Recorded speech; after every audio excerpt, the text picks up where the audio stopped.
Hello, everyone. It is time for Revolutionary Change. I'm Jen Perelman. I'm Peter Hager, and it looks like we have a new feature here on our live stream.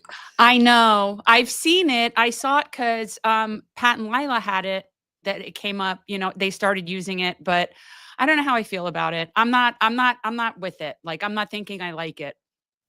Well, because I'm seeing the chat in two places now. Yeah, well, you don't want your eyes to be distracted, but I totally understand what you're saying. So if that is that an option? Did you put that in there? Did Colin put that in there? Or is it I think it's just, I don't know. I don't know. It must be, yeah. I didn't do that. I don't. So it must just be a new thing that they're just doing, but I didn't pick it. None of us picked it. Let me see here. It's okay. If there's a way to get rid of it, we'll figure it out. And if there's not, we're just going to have to live with that, I guess. I mean, you see it on like a lot of other channels where it's like side scrolling and they're watching it the entire time. Thank you, Colin. It's under comments at the very top. There's a toggle. Oh, there it is. Show comments on stage. I see it. Oh, it's in beta form. So they're trying it out. They're like, yeah, it's a new option. I would think if I weren't able to easily see the comments, that would be kind of cool. Like if, especially because, yeah, I don't know. I don't know. How are you? I'm actually under the weather, but I'll survive. Oh, we've got some weather issues. Oh, you too? No, I'm talking about the weather. Oh, well, yeah, we do have weather issues, but it's all just a theory that it isn't really the climate. No, it's just a climate crisis hypothesis.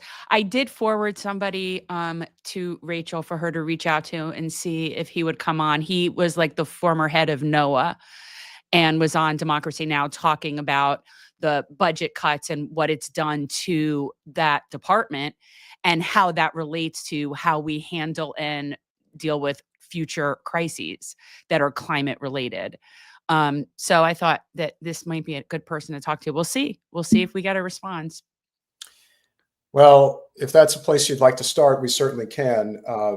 Obviously, there was a horrific landslide event that took place in Texas weekend, and it looks like there's plenty of blame to go around. I believe there's as many as 90 people that have perished in this. It's a flash flood.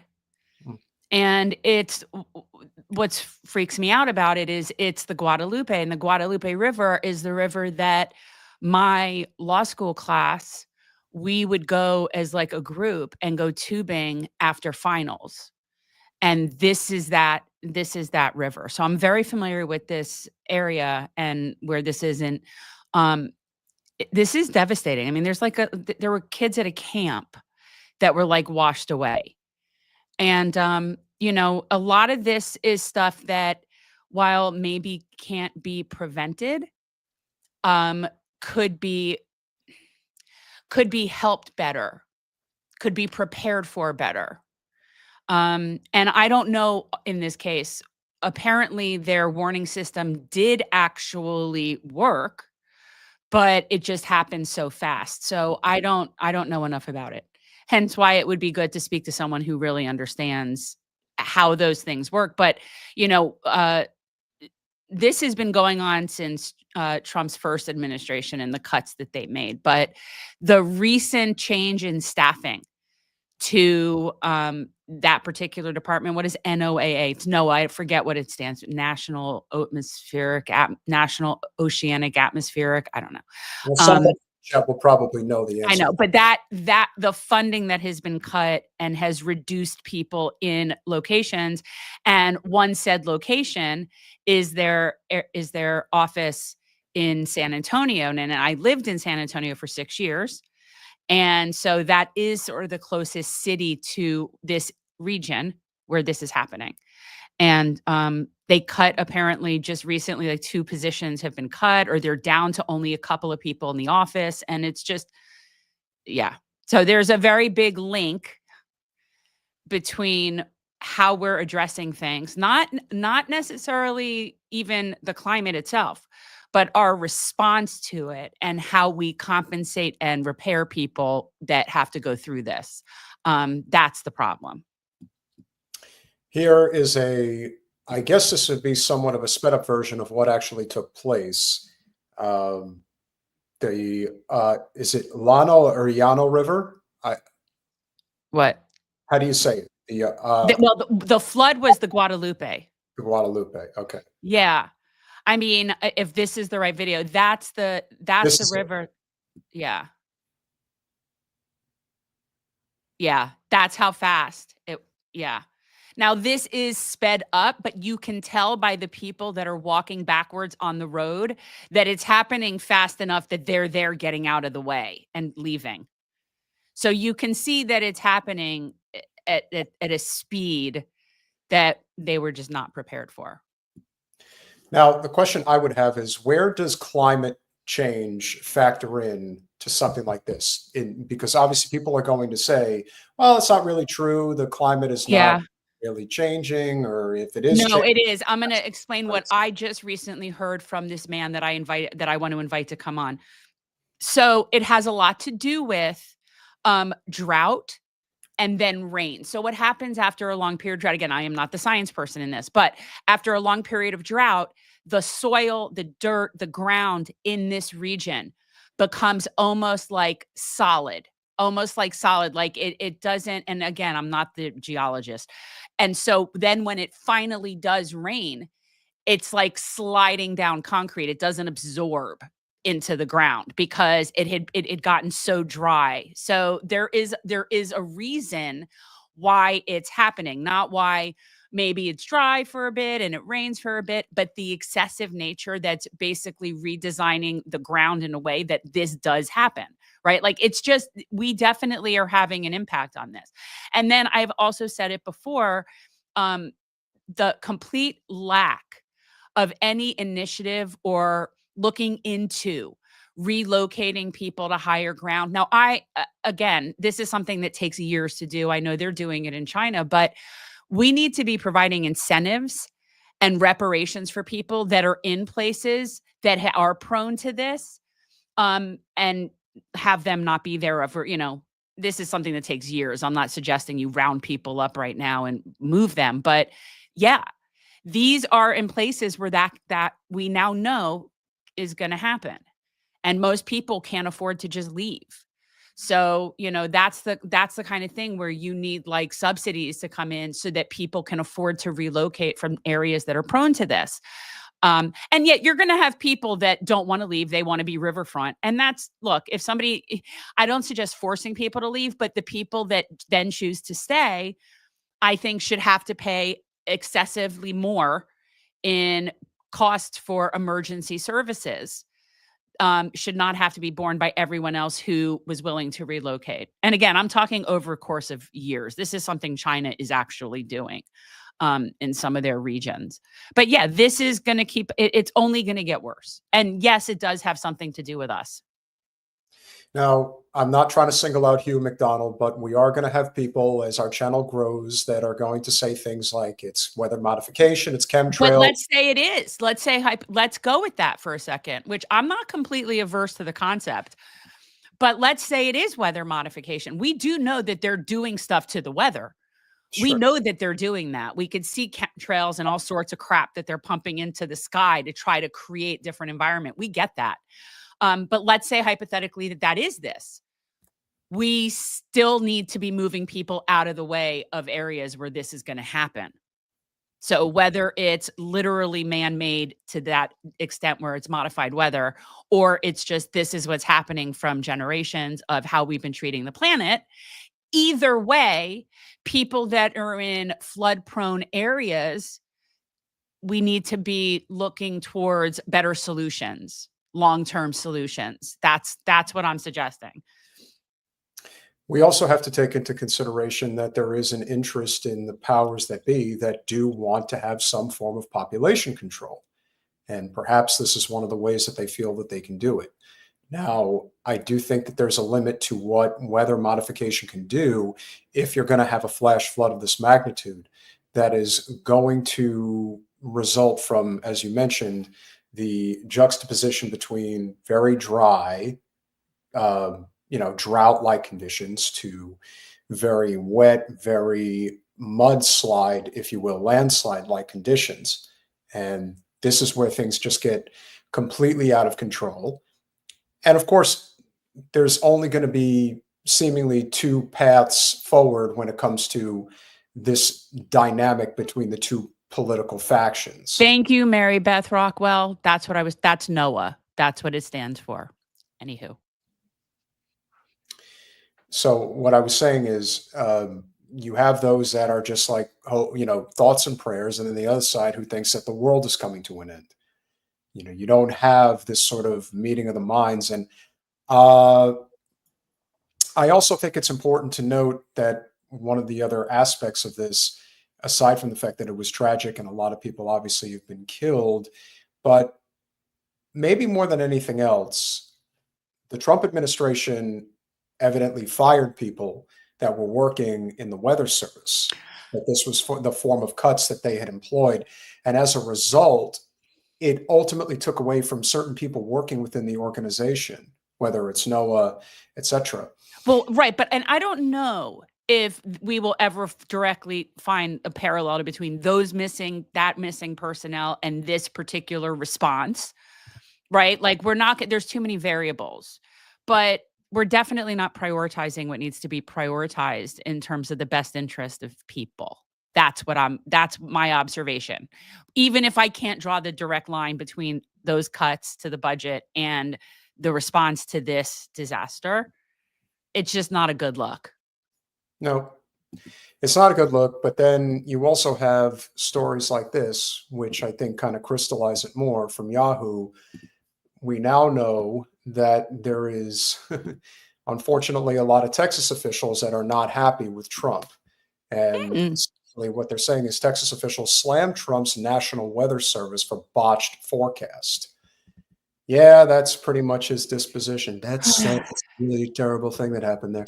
And that very well could be true. But even if it's not, I don't think it's one of those things that comes down to just him. I think this is one of those things that comes down to priorities over several administrations. It doesn't happen overnight like that. The storm appears to, but the problems with prediction and all of that comes from lots of leads up to it.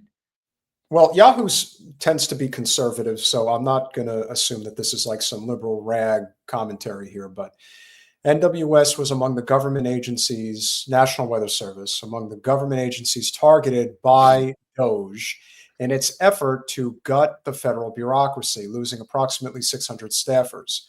After the cuts, the agency, which was already understaffed, began to prepare to offer degraded forecasting services, facing severe shortages of meteorologists, according to an internal document obtained by the New York Times all the way back in April.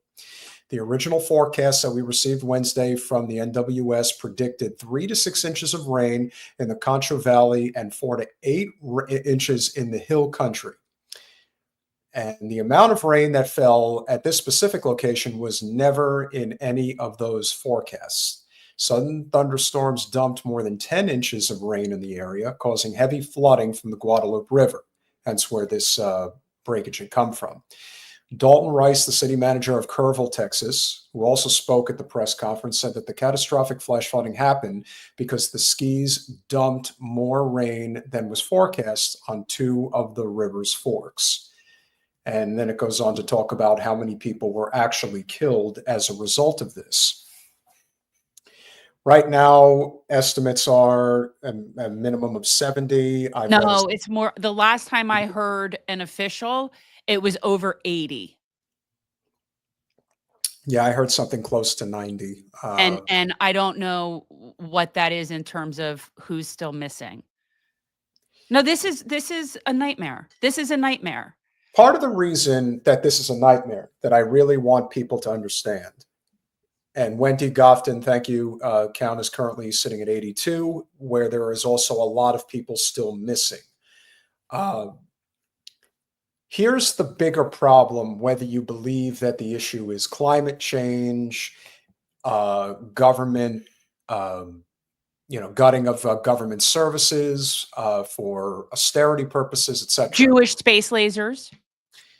That's a problem, Jen. I mean, let's be honest. I'm just saying, whatever the reason is, the reason is, yeah, Here's the indisputable truth about why something like this happens. Our country is so far behind in terms of infrastructure, in terms of competing with other nations for safety protocols, for advancements in travel, emergency situations. If people need to get out of places like Hill Country, which are very low level hanging areas, it's not easy to get out of certain places if, God forbid, something like this ends up happening.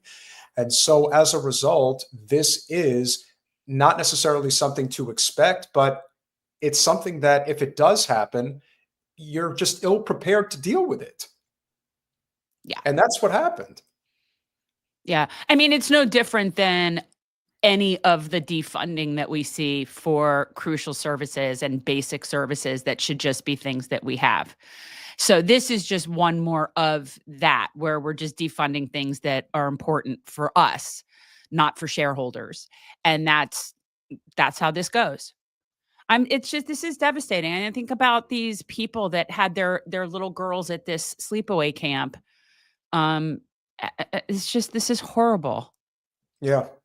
This is just horrible. And I'm sad. There were campsites, like campgrounds, that were washed away with people in their campers. I mean, it's really bad. And in an instant, that is unfortunately a big part of it. Yeah. And so trying to come together on this issue is not going to be easy.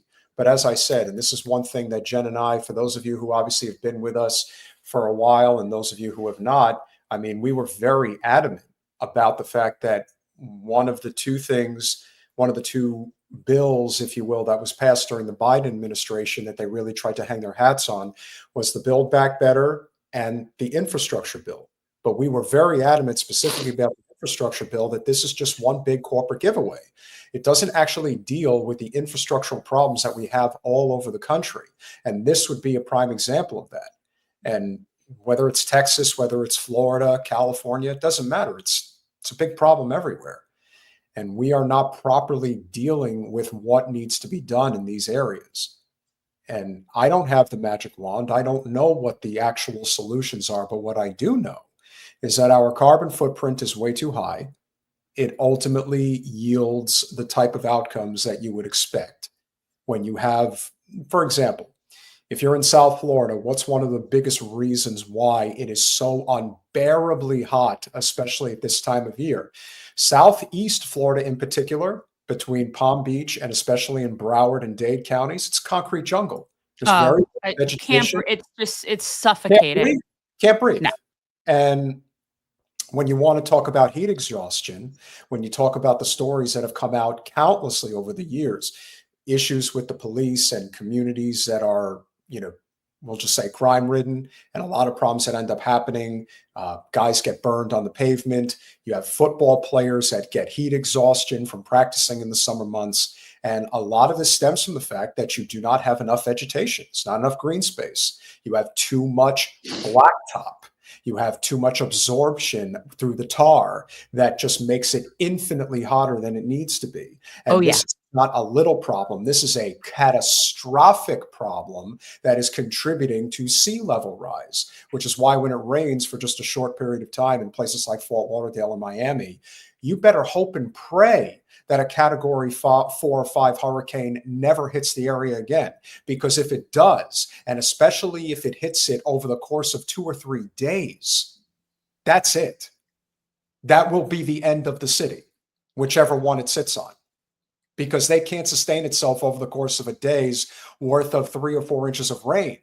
Forget the wind, forget the mudslides, all the things that'll come with it. This is why we talk about whether you believe in climate change or not. The indisputable fact is we do not have good infrastructure in this country. We are overdeveloped and oversaturated. And therein lies the root of the problem. Well, right. Like that, even if you didn't think that we're having a climate crisis, Florida is having a water crisis. We're having a flooding crisis, and there's going to be a clean water crisis. And you keep building on top of limestone as the seawater keeps coming up. So whether or not you believe that we caused it or what's causing it or whatever, it's happening. So you could believe it or not believe it, but it's like, it's happening. It's happening in a big way and in a bad way. And I think that that is more or less the biggest concerns that we see on the domestic side. Now, how this situation is going to be handled, I don't know. But it's not like Probably in the same manner that Katrina was handled and all the things that have come, the floods recently in North Carolina, how that was handled under Joe Biden, how nobody went there. FEMA showed up for like a half an hour. The people are still living in tents, had to get through winter without any sort of shelter. So I would say that this will be handled in the same manner in which we are accustomed. That's how it'll be handled. I wouldn't expect anything less. I don't know what you're referring to, Ray, but I'm going to assume it has maybe something to do with the stock market. Yeah, I'm not an investor, Ray. but we did get 100% bonus depreciation. That's for people with a lot of money. Yeah, yeah, I'm not an investor. I like that. Jeebus Rice. I like Jeebus Rice. That's good. That's a good way of cussing without cussing, or taking the supposed Lord's name in vain. I don't want to misspeak for other people. Jesus. Jesus works. Jesus. Don't mess with the Jesus. No. Well, don't mess with the Zoran either. Don't mess with the Zoran. Don't mess with the Jesus. Yes. Well, we've got a lot of things to talk about, but we have things to talk about. But wait, are we going to in any way address the Ted Cruz Tucker Carlson, or are we not going to address that shit show? Well, I think it's a good that's a good transition, because there is a Ted Cruz there's a Ted Cruz post that I'm not sure how many people saw, because as you guys know, we covered Ted Cruz going on with Tucker Carlson a few weeks ago.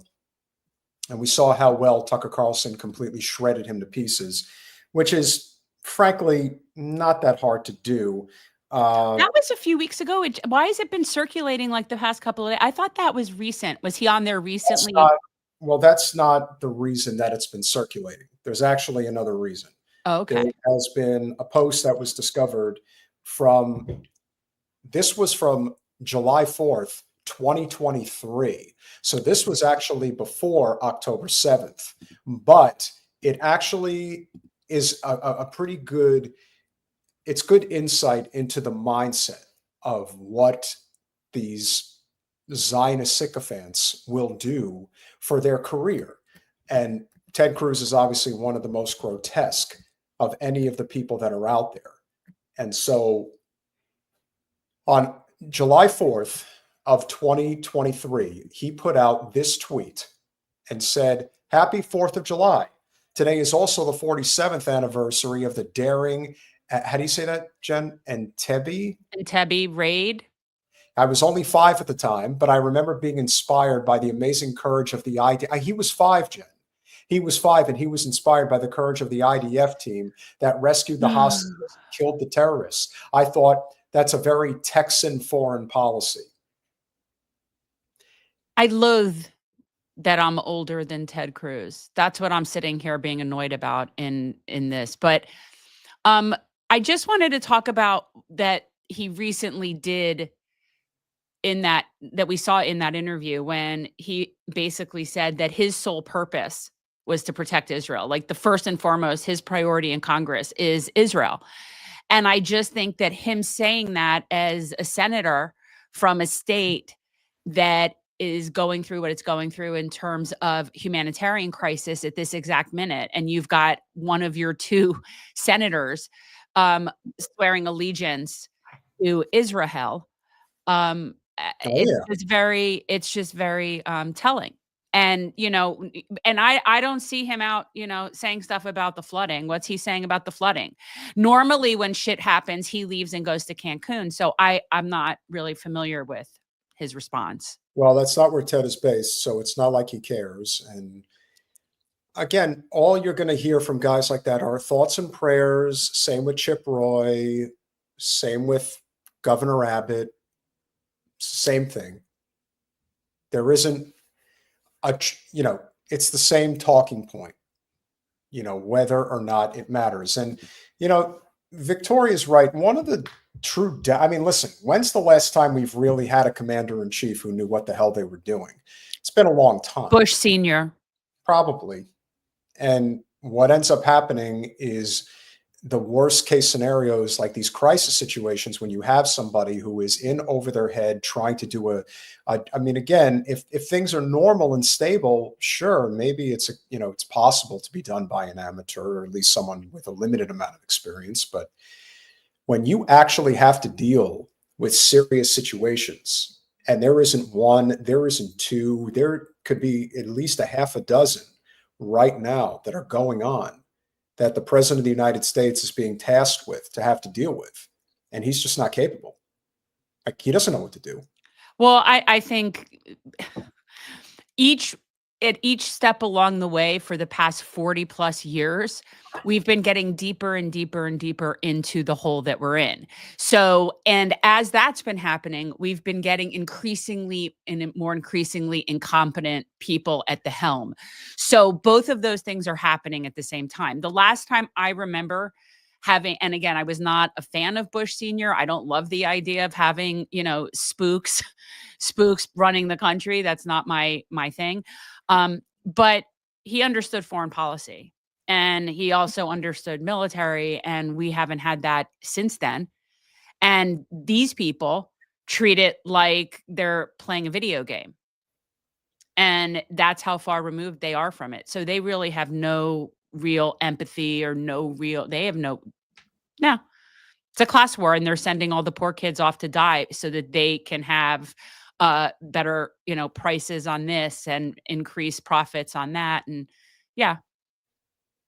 I think what's also very telling and revealing is that when you have truth that's being told about a given issue, you often find that, as we've been talking about, and it's both sides are guilty of it. We know that there is this consultant industrial complex, if you will, that exists on both the liberal side of politics and the conservative side of politics. But one thing that's interesting, and I'm not sure if the interview, we haven't gotten to the clips yet, we'll probably talk about it on Thursday, but Tucker Carlson has interviewed the president of Iran. And this is the response that he received from all of the Zion Nazis out there when this was announced. Not America first.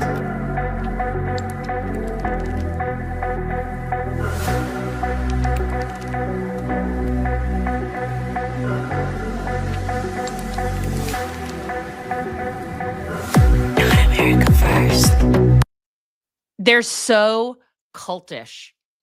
They're so cultish. It's so ridiculous. First of all, even if you have whatever thoughts you have about this particular country, the idea that we shouldn't speak with them or talk to them and hear them is just is really one of those just very willfully ignorant thing. And that is one of the biggest hallmarks of the Zios. Willful ignorance is how they maintain their own psychosis. They just stay in their little willfully ignorant bubbles. They refuse to look at things that are actually real. And that's who these people are. Because the idea to think that speaking with somebody from another country, regardless of what you think about that other country, that speaking with them is just automatically a bad thing, that just makes you a tool and willfully ignorant.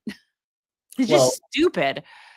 The other thing to keep in mind is that when you think about the most dangerous moment in our nation's history, which obviously was the Cuban Missile Crisis, the only reason it didn't result in nuclear war, in my opinion, is because Kennedy had a back channel with Khrushchev, even though all the hawks thought, don't talk to the Soviet Union.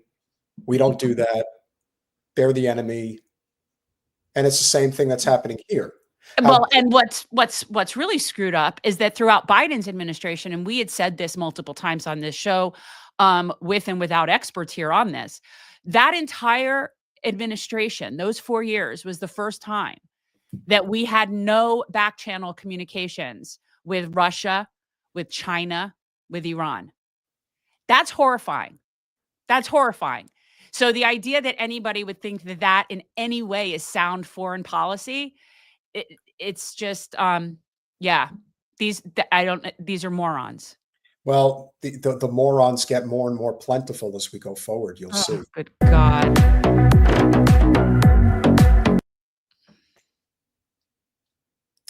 What I would say and do to this piece of scum, if there were no consequences. Laura Loomer. Laura Loomer. I forget, is she, what the story is, I know she's like she's the Trumpy, right?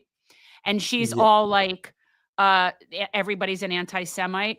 Is she Jewish though? I forget like the deal with that. And does she have any position, or is she just a talking head somewhere? She is a talking head, and she most certainly is a Zion Nazi. Okay, so but she's not a congressperson, right? We established that. For some reason I thought she was, but she's not, right? I told you she ran for Congress. Okay, right. So she's just she's just an idiot, but that wouldn't matter anyway. I'm surprised she didn't win to get in Congress. The amount of idiots in there is large.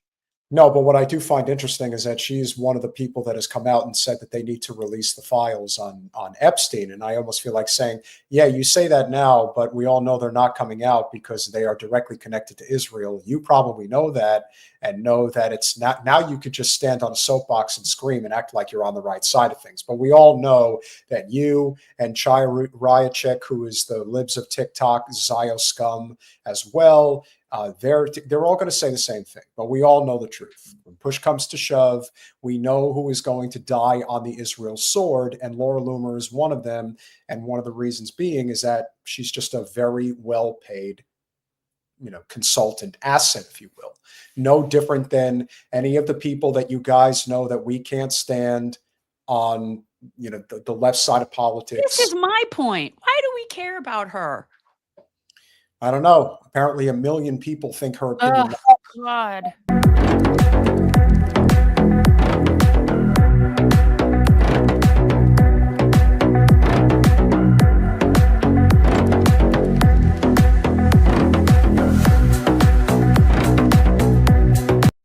Carlson. Yeah, Tucker Carlson. They keep going around saying that Tucker is paid directly. Adam Milstein.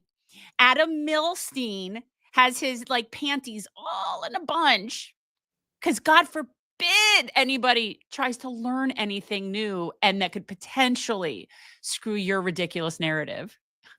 What I find interesting is that if you're going to claim that Tucker is paid by Qatar, then you probably should have some receipts to back it up. Or do you just aimlessly say things like that, knowing that, well, Adam here doesn't care much about facts or anything because he also has no receipts for the world's biggest state sponsor of terror. That's it.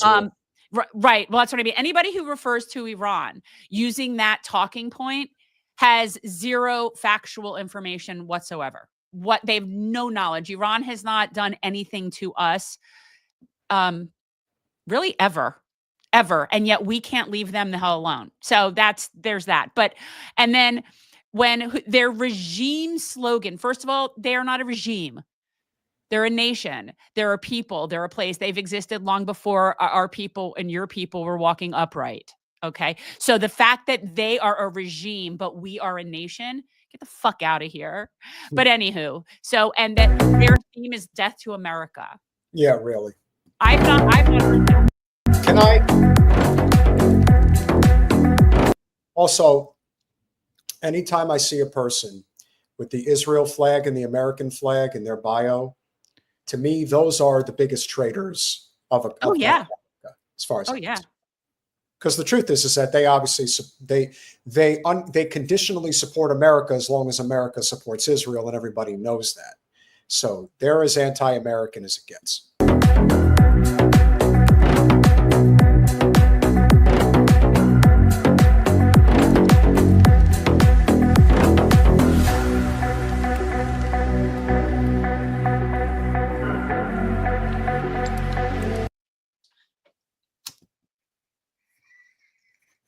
I guess it's worth a puff at that point. That was definitely requires a smoke. The level of ignoramus is always something that just And every time that the Zionists put that out there, it's just so apparent that they're not based on anything real. All of their talking points, all of their arguments are just completely factually incorrect. They don't make a single argument that has any real validity to it. So all they can do is turn their back on information and call everybody anti-Semites and call everybody. That's all they can do, because they have no actual substance to their argument. That's the whole point. They have no substance. Well, the argument is to defend Israel at all costs. That's what it comes down to. Well, no, the overall argument broader than that, in that Israel should even exist, that they are entitled to this block of land because their Bible says so. I want to show you guys. I don't care about your Bible. I want to show you guys. Yes, you did see my mug with my face. That's so funny. But there's a because reason. it's got ginger on it. That's why. Because it's got ginger. He doesn't have it because it's just him. At least I hope not. I don't love myself that much. I've never seen him with a mug of himself before. Or walking around with a t-shirt of himself on it. Yeah. I love myself, but that's I think everybody should love themselves. Self-hatred is a big problem in our world. Yeah. We should fight that. What I want to show you guys now, and I know you'll appreciate this, Jen, is that if you truly want to understand why this propaganda against Tucker Carlson and the like is so indoctrinated into the psyche of the average Zionist, this is a clip of a Palestinian talking to a group of Zion ladies. 1989.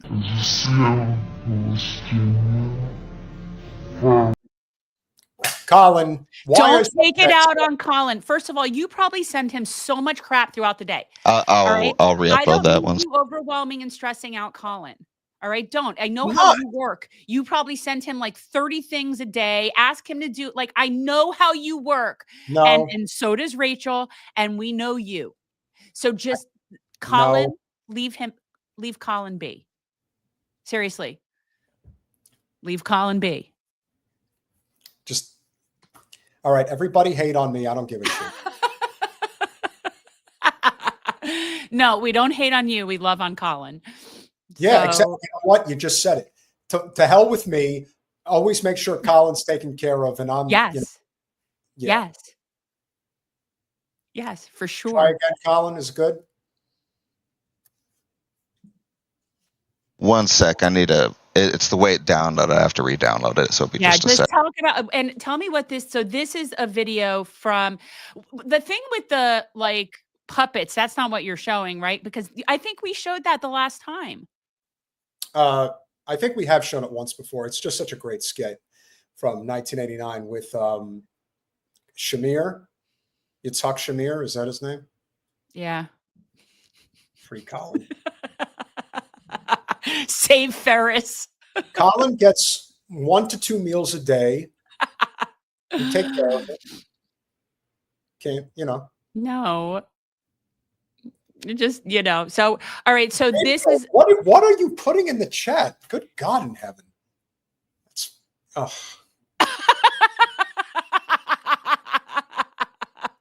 Jen, don't put that up there. That's not appropriate. It's completely appropriate. She blocked somebody that was discussing your personhood. How would they even know? I don't. You would have to tell me. I don't know who it was. So, Colin, how do you want to do this? Am I going to play? I wanted to be able to stop it. I'll just have to stop it when you mention it. How long is it? Like, let it play mostly. Like two and a half minutes, I think. Okay. Okay. I've come here to talk about what's going on outside and to see what you feel about meeting me and talking about your attitudes towards what I feel. A lot of time we've been spending it at house without schools, and you know the reason why. And because they were shot, and we didn't have much time to study the things you studied. So we had to cross 2 years and 1 year, and that's much different. Yes, but I also think that our activities are sometimes different. I mean, I don't go with my friends and throw stones at soldiers. How could you? How would you? I mean, why? Because you're living in a state. You're not occupied. We are occupied. Yes, but I still, even if I were occupied, I don't think Okay. I would do these things. Oh my God. Oh my God. It's brutal.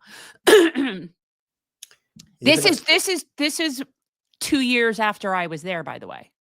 Like, this is really close. And this was also 2 years after the first Intifada. That's what this is happening about. And that was somewhat violent. I mean, I don't want to be stereotypical, but it looks like every one of those women is from the North Shore of Long Island. Or they're from South Florida. I'm telling you. Like, it's 6 of one, half a dozen of the other. And the idea that somebody could be so callous and disregard the humanity of a Palestinian right to their face, basically saying, oh, being occupied is not that big of a deal. And if I was occupied, I certainly wouldn't. Again, the argument about throwing stones at soldiers that are trying to scare you to death. It's a slow death. That's what it is. You can see the contempt, especially this one. I mean, it gets worse, but the contempt that that's what I see. I see complete and utter white supremacy and like a level of caucasity that this white lady is sitting there and telling the indigenous person that even if she were the oppressed one, that's like back during slavery, say, well, even if I were enslaved, I wouldn't act like that. Are you friggin' for real? Yeah. Crazy. Continue, Colin, please. In order to solve it. You don't live the situation we are living. You don't see soldiers killing people. You never had your brother arrested, have you? Have you ever seen him bleeding? Have you ever seen him beaten up? And he's a small kid. Why? Because he wants land, wants a government? I mean, this is not a good situation. It's not good. You don't feel good. I don't think you feel good. This is. Maybe a ruler wants to find the solution. I didn't hear, per se, but I'm sure there are other Palestinian kids who want this situation to continue. And showing, the situation this way, I don't think it's very fair, because then you give the viewer and your country the only choice of sympathizing with ruler and not with us. You see? We have 21 Arab states, okay? And they're ready to take Palestinians there. But why don't we live in our land? Why should strangers come and kick us out and stay in our land, and we should find another state? Why? We're not strangers. What? Our cousins? We believe it's our land like you believe it's yours. We can live together. Okay. Live together? You're blaming me for throwing stones because I want... Colin, thank you. We believe it's our land. Yeah. We believe it's our land, not it is our land. No, we decided that it belongs to us, and we are going to subjugate you to apartheid or mass murder to get what we want. And they say it so flippantly. That's the tragedy of this. And this is 36 years ago. Yeah. What's changed? I'll tell you what's changed. It's gotten worse. It's even worse now than it was then. I don't ever recall seeing anything like this. The closest I think we've seen would be Hamza doing those videos. And yet I can completely picture when I was in Israel in the high school in Israel program, I could completely picture me being one of those girls. Like this is so typical. And yet I realize that it's shocking for people. And yet to me, this is so typical of that mindset that we had. But But the fact that people now with access to information have not adjusted that mindset, that's the willful ignorance part. Because I will say that in '89, you had just a couple of years ago was the first Intifada. A lot of the information that has been released since 2000 had not been released yet. And a lot of people really had no way of knowing that they'd been lied to for their whole lives yet. So I get it. But yeah, how they're talking is pretty typical. Go ahead, Con. Want to live. And you're blaming us that we're killing your family. You see, we cannot live like this when everybody hates each You other can't and kill for blaming each peace. You other. can't kill for peace. This is a silly reason. You can't kill for peace. We're not killing for peace, we're killing for our existence. As a Syrian Palestinian, far away from you, and I've come here to talk. We're killing for our existence. Seems pretty disgusting. Yeah. I mean, it's just so infuriating to me because that really does remind me of me. Like that's who we were. We were in Israel thinking that it's ours. And I'm never going to get over that. I'm never going to get over that. But the fact that people are doing it now is just, yeah. And you know that those women, that any of them that ended up having children, and you know in a lot of those communities they're encouraged to have several children, that they absolutely passed that same belief system on to their kids. That's yeah. Well, it's everything that they say about Palestinians is what they do. So they're the ones, whenever you hear their vitriolic speech about how the Palestinians raise their children to hate Jews and that they're indoctrinated since birth and all of those things, that's what they do. That's how they think. So it's very common. By the time you're, whatever age, teenager age and, early 20s, you truly believe this. I mean, this is like when we had Casey Malone on and we were talking about like when you're indoctrinated, you don't know any different. Not only do you not know any different, but you do not allow in outside voices. And I always thought that was very telling. But to keep it out now, that's the thing. Okay, so that's easy to do before social media when you live in insulated communities. That's easy to do to keep out the outside voices, which is why it's almost excusable for people who were raised in that and don't know any better because you don't have that. But to be that now, when the information is there and you have access to it and you're purposefully not looking at it, is a whole different level. So I will claim that, again, there are people that are actually ignorant, and then there's people that are willfully ignorant. And that is also very much defined by privilege.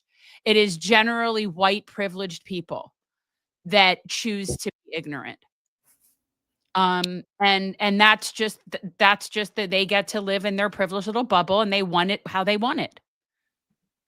And they get extremely volatile and violent the second they sense that somebody is not agreeing with what they believe, that somehow their worldview is 100% correct, and that there is no inward view on that ideology.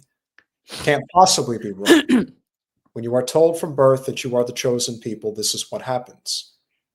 It's much worse than I think we thought, because now it's just so wide open. They were much better about being covert about their actions for such a long time. Now it's completely overt, and it's almost like they're going for broke. Yes. Like you said. Yeah. Good. They need to go away. They need to go away. Israel isn't a thing. It's not a culture. It's a pretend thing made up. It is not real. It will go away. It will go into the dustbin of history as a failed project, like Jerry Jones, people that took the Kool-Aid.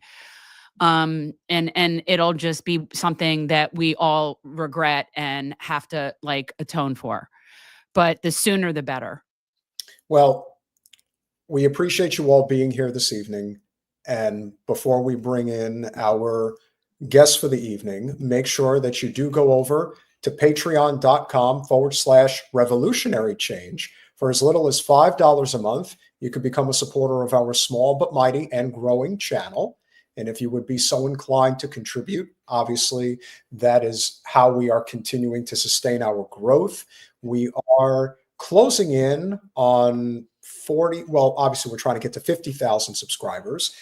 And we are going to continue doing our format that we talked about. But I got to tell you, Jen, the feedback that I have been getting has been exceptionally positive from anybody who was either a part of the call-in show on Saturday Oh, or yes? just had commentary to make about the call-in show. So it does seem that people were very happy with that segment and want us to continue doing it going forward. I just need to figure out how to do it and be on this computer at the same time. That's my goal, because I don't know that. Yeah, that was the only problem I had with it, is that it's the way I had to do it. I don't know. Well, I thought you weren't going to be on that computer much longer. That could change you. Well, that's true too. I'm not going to be on this computer. I have another couple of months on this in this So you studio. have to figure out your technology situation. What I'll that's be going on to the move. Maybe mobile tech. Yes. Well, just make sure you have good Wi-Fi service. I think that's the most important thing. Yeah. Yeah. And so, as we said, any and all contributors obviously makes a tremendous difference in our Oh, wait, ability. I got to add someone. We have a new person. Hold We on. do? Ah, We here we do. go. I am so sorry. I totally forgot. We do. We have a new person.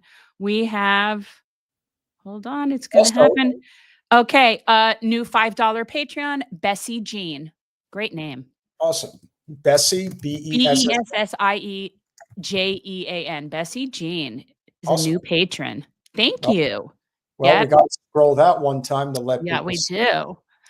There you And go.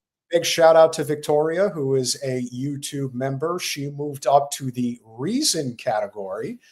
Thank you so much for that. I think reason 5, I believe. I don't know what's what. I don't know what's what on YouTube. I don't know. We're learning as we go. We're And learning as we go, but we appreciate all of it. All of the support is honestly people just subscribing. That's the truth, is us getting our subscribers up and shares up, and those things is really, that's very helpful. and there's Bessie G. There you go. See? Excellent. Excellent work there, sir. And of course, a big shout out to the World Economic Federation for the $50 a month patron. That is our biggest. If you guys have any suggestions in terms of who would be potential good sponsors for the channel, remember, you can always shoot us an email. We're still using the old email for now. That could change very soon. But generationalchange@gmail.com. Any suggestions are certainly always welcomed.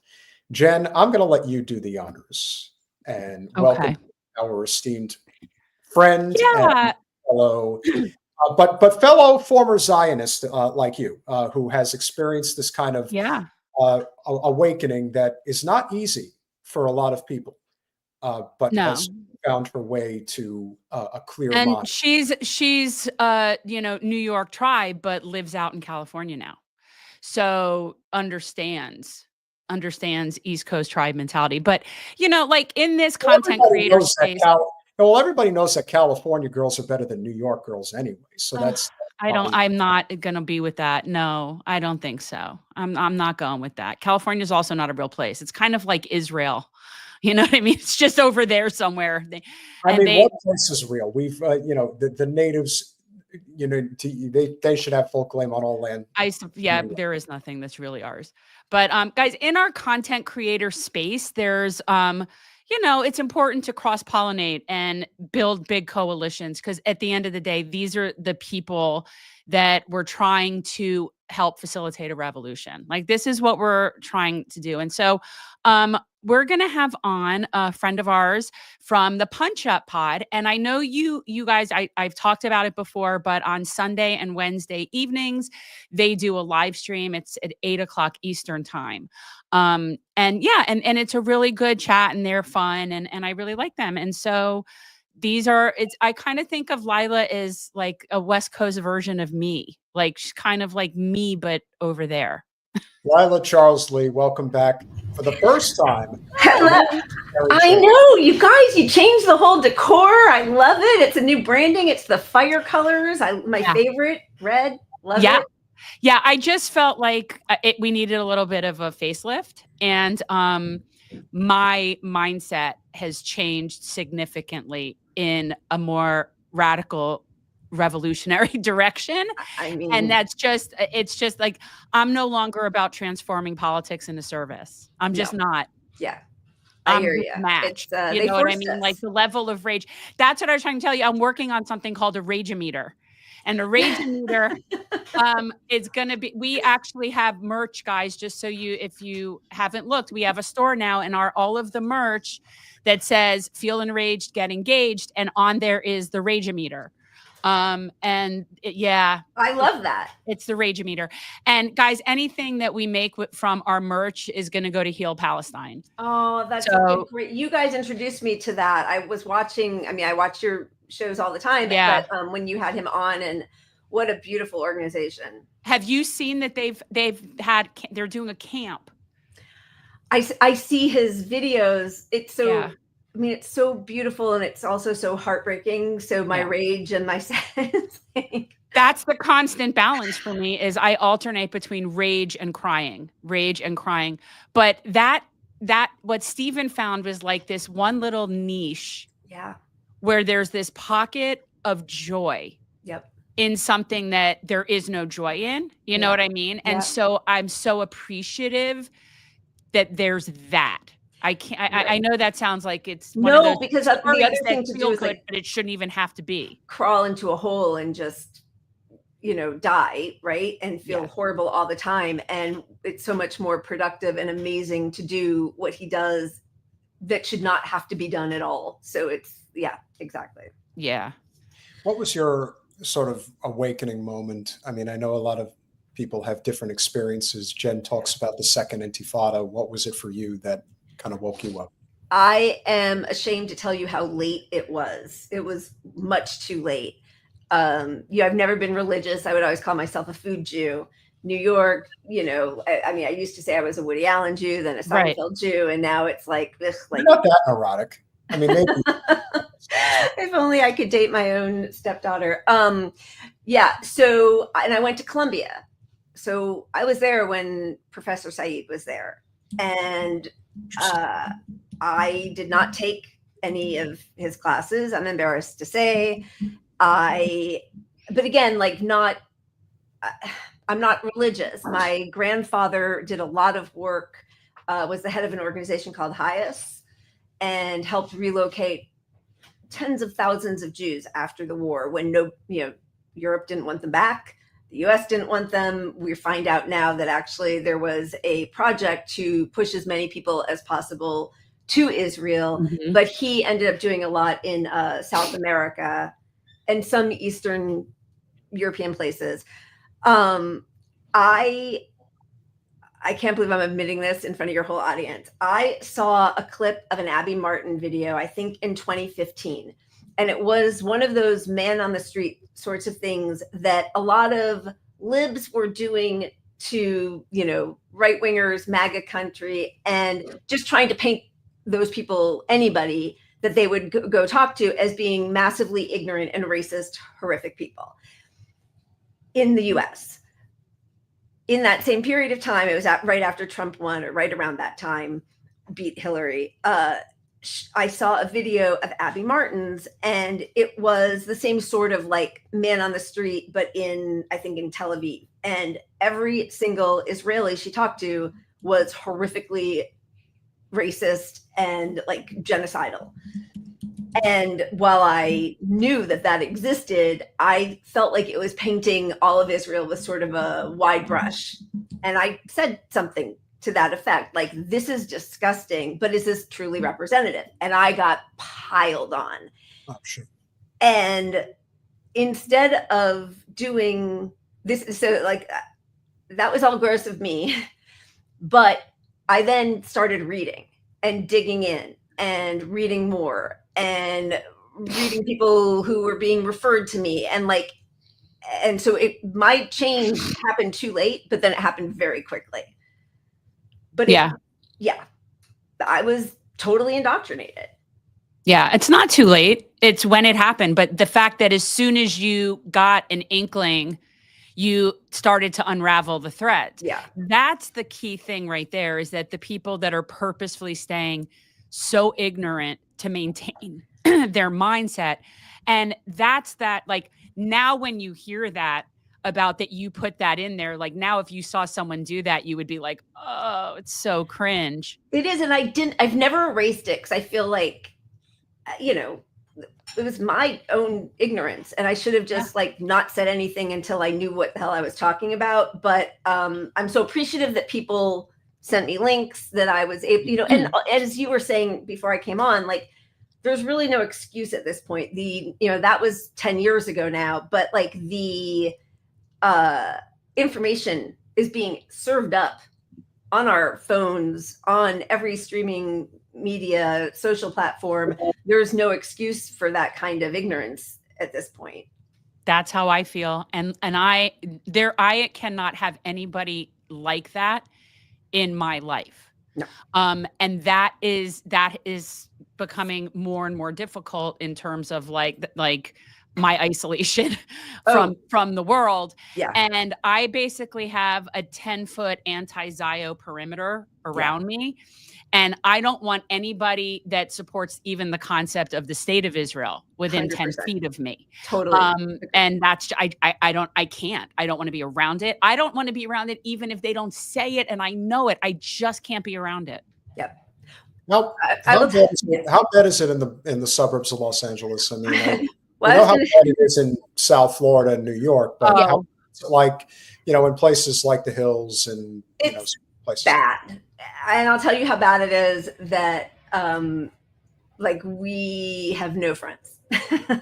You know, we're in Hollywood, we're Los Angeles, like, we're in this industry. And I mean, I don't care, because I wouldn't want to hang out with any of these people, but like, it was July 4th and we had zero, like, my husband and I mean, it was fine, but like, sat at home watching, you know, like, streaming Netflix or whatever.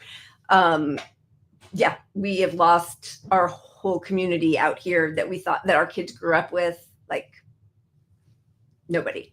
Yeah. Well, one of the things, because you've obviously been in the industry, I saw that great video clip that Matthew Cook put out the other day. And I often think to myself, you know, there's probably a lot of people that feel the same way that you do and that he does, but they don't say anything because they know who the top brass is in Hollywood. You know, whether it is Katzenberg, whether it's Spielberg, whoever. If you get out of line, like, you will be blacklisted, like, completely. You'll never get another job in the town and all that.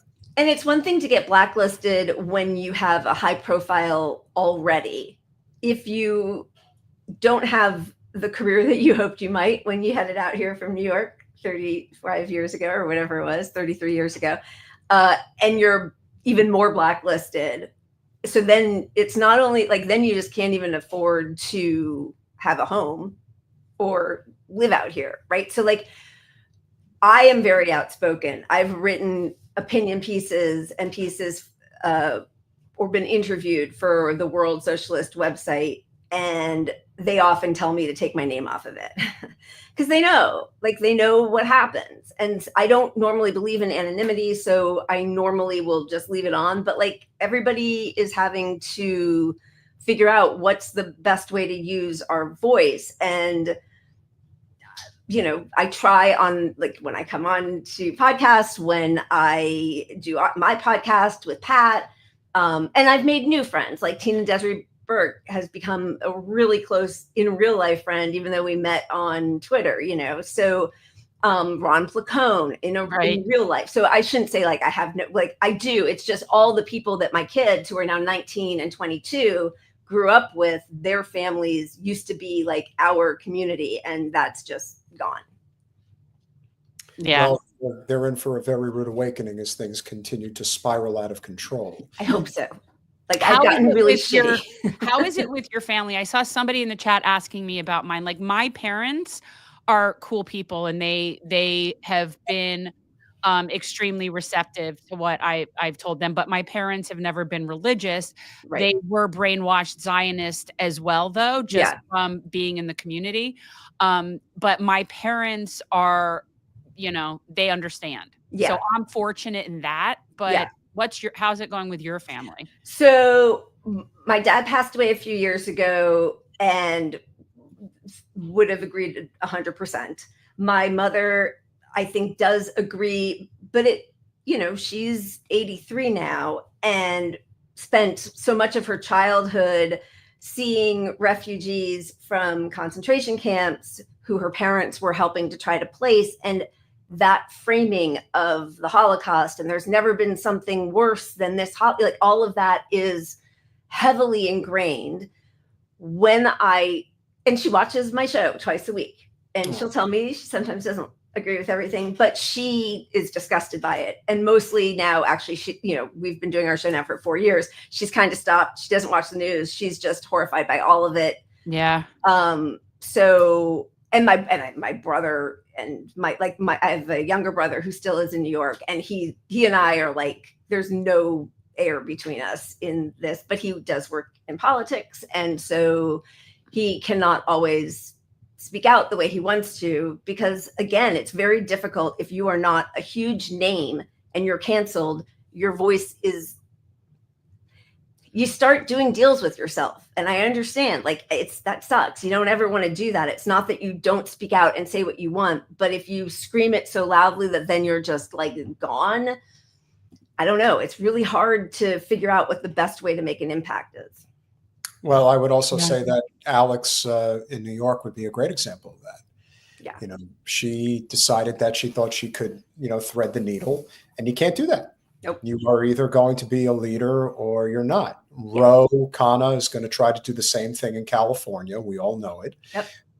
When we had Nina Turner on recently, I kind of told her to her face, and I love Nina. I'm like, I know what Ro's up to. He's already asking Elon Musk to come on back to the Democrats, the Sig Heil Roman Smith guy. What? Right. If Ro does, the only thing that Ro is waiting for is whether or not Kamala gets in the race. If she doesn't, Ro is running for governor of California. Right. Book it.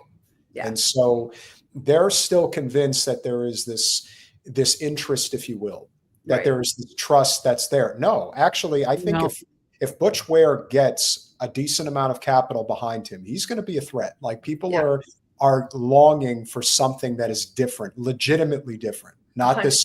I'm going to go in there and I'm going to change the blue team of it. No, that's bring the ruckus. I'll be a one-term, congressperson. Yeah.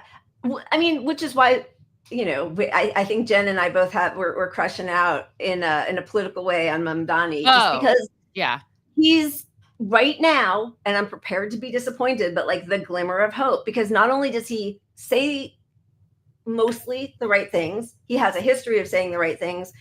And he defied the whole, Wall Street, the Democratic elites, everybody in the biggest city in the country. That's exciting.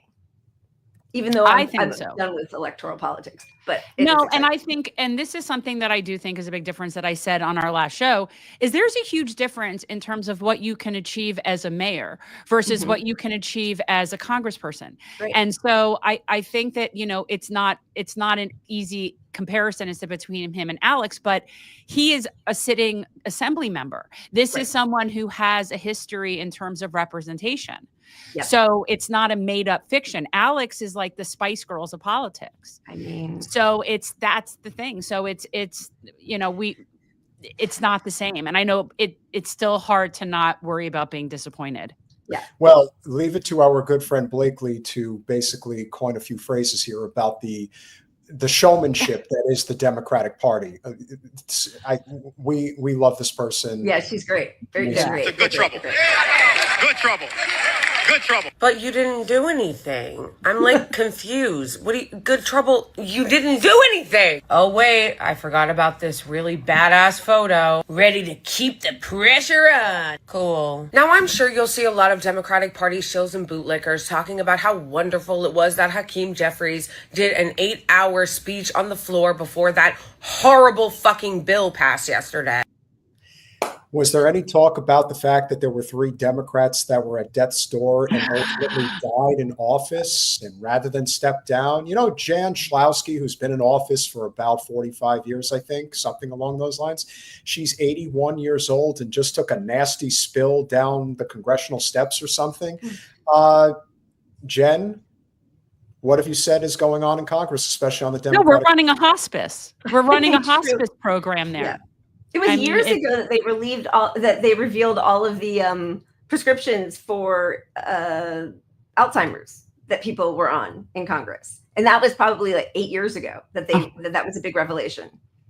You know, it's so amazing. We did a clip on this the other day that's been doing pretty well about the fact that Hakeem Jeffries was interviewed this previous Sunday on ABC News and was asked, are you going to endorse Zohran Mamdani now that he's the Democratic nominee? And he says, no, I don't really know the guy. I'm not endorsing him.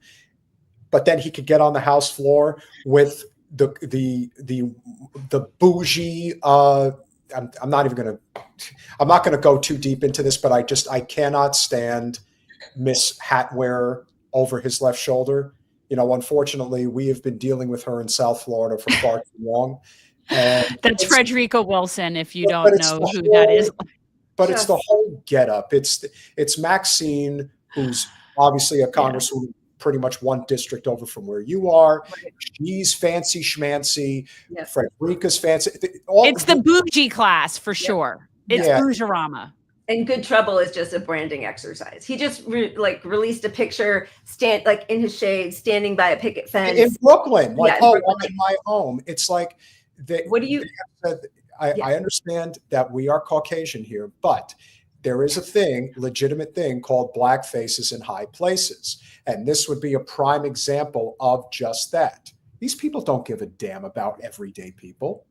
In fact, capitalists. Yeah. Well, not only that, but they happen to represent districts that have been in perpetual failure for the longest time, especially Frederica and especially Maxine. I mean, if you have seen the neighborhoods that they represent, they're absolutely atrociously bad. And they've been there for over a generation each respectively. So what does that tell you? It tells you that they're not actually there to fight for you. They're there to do things like Hakeem is doing right now. Let's do a little grandstanding and maybe they'll give us more money. But what we addressed, which is important, is the fact that he said he doesn't really know him.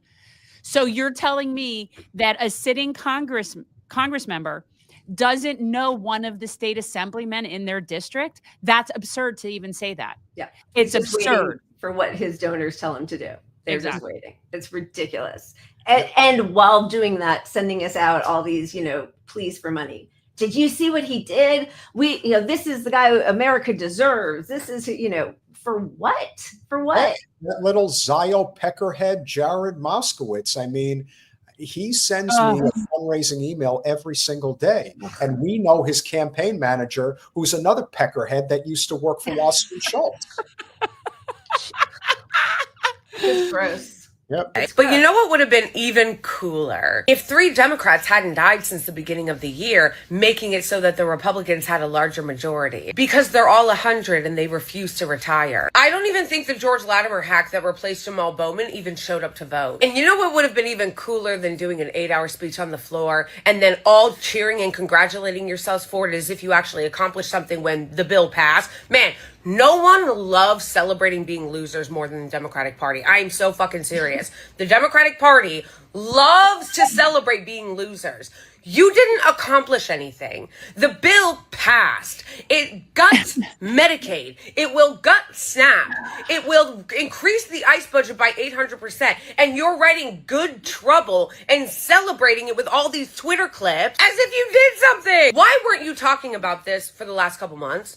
This bill is not new. People knew it was coming. Where have you been, Hakeem Jeffries? Oh, right. You guys have been really busy attacking and undermining Zohran Mamdani after he won the mayoral election. Instead of using your platforms to be telling the American people how devastating this bill was, many Democrats like Tom Suozzi here have been busy writing op-eds about Zohran Mamdani. Because that's what the Democratic Party should be focusing on. And let's not forget that Tom Suozzi, if you've obviously been up to speed with what goes on in New York politics. Where are you from, Lila? What part of New York? So my dad was born in the Bronx.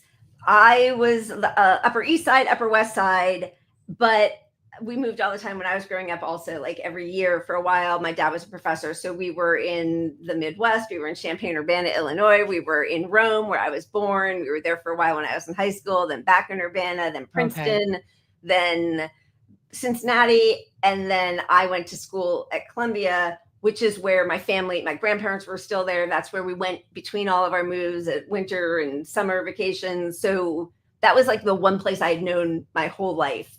And then I was there for 4 years in a row, which is the only time I'd been any place 4 years in a row since I was like, 10. Right. Yeah. Well, Sousie is somebody who decided that he was so popular that he would forego his congressional seat in District 3 on the North Shore of Long Island. That's the one that got picked up by Auntie Kaufman, as Jen likes to, refer to. There's no other way that George Santos is a real person anyway. Well, remember, George Santos is Jewish, and God.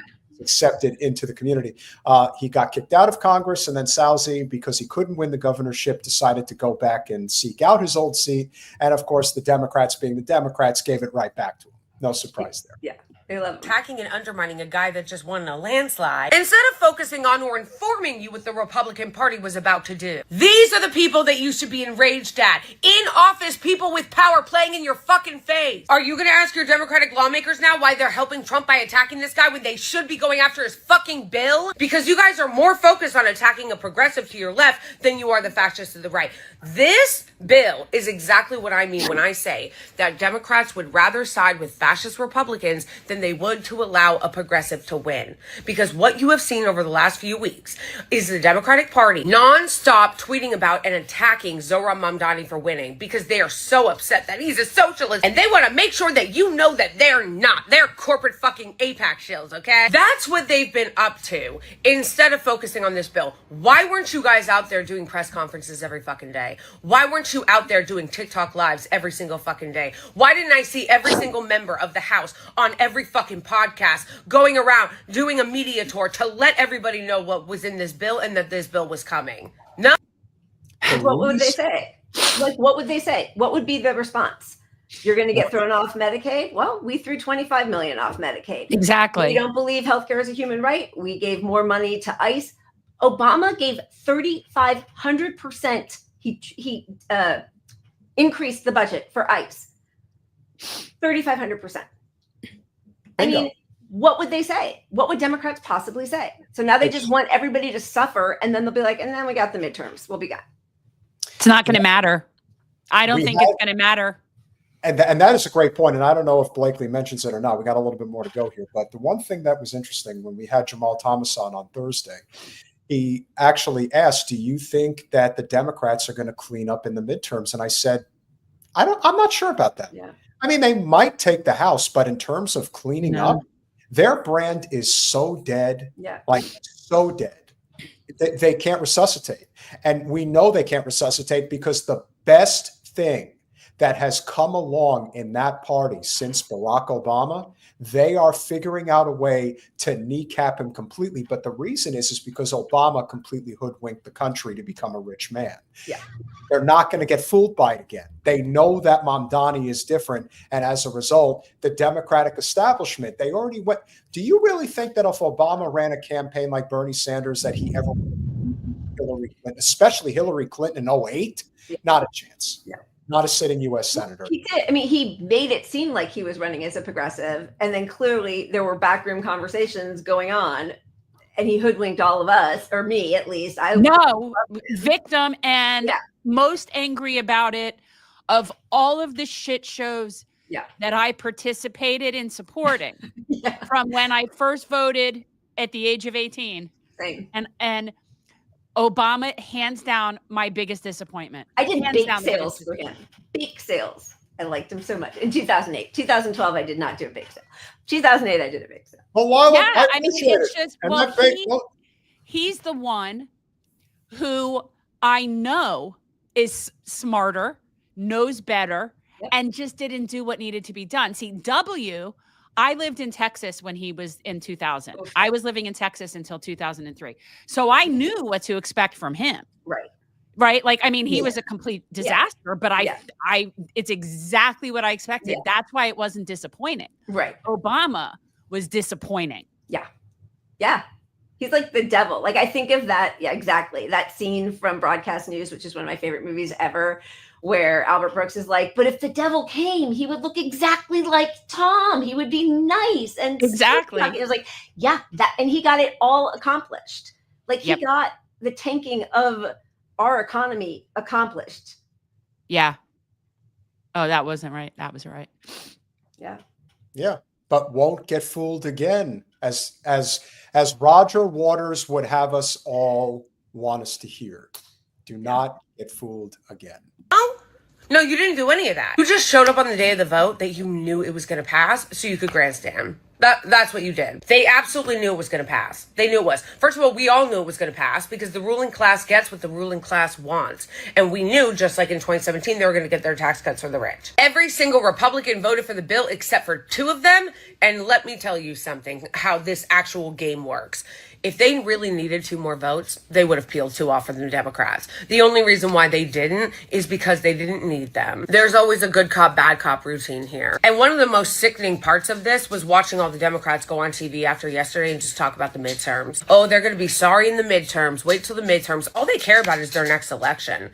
They don't fucking actually care about how this bill's going to devastate people. No, it's all about the midterm, in which they're also not promising anything, by the way. I was watching an interview of somebody that's running for Congress last night, because of course that's all the Democrats want to talk about after this bill happened was, well, now the midterm. And this woman actually unironically said, I don't remember her name, she was like a redhead from Wisconsin, a dairy farmer. So Yes. So she's talking about the lady that ran for Congress in the 3rd district this previous election that she almost won. But as we know, they all get captured. They get corporate captured, and there is no difference. There really is no difference. And in a way, I'm way past the stage of being upset. I'm just kind of laughing at it now. Yeah. I just want to see how much longer it's going to take the overwhelming majority of people to see it. You're not going to convince the freaked out, die in the wool, vote blue no matter who, Democrats. Like, they're done. Yeah. But they're too far gone. There's a hell of a lot more people out there that end up voting blue or red for one reason or another that are not indoctrinated like that. And I do think we're crossing that Rubicon. I think it's coming.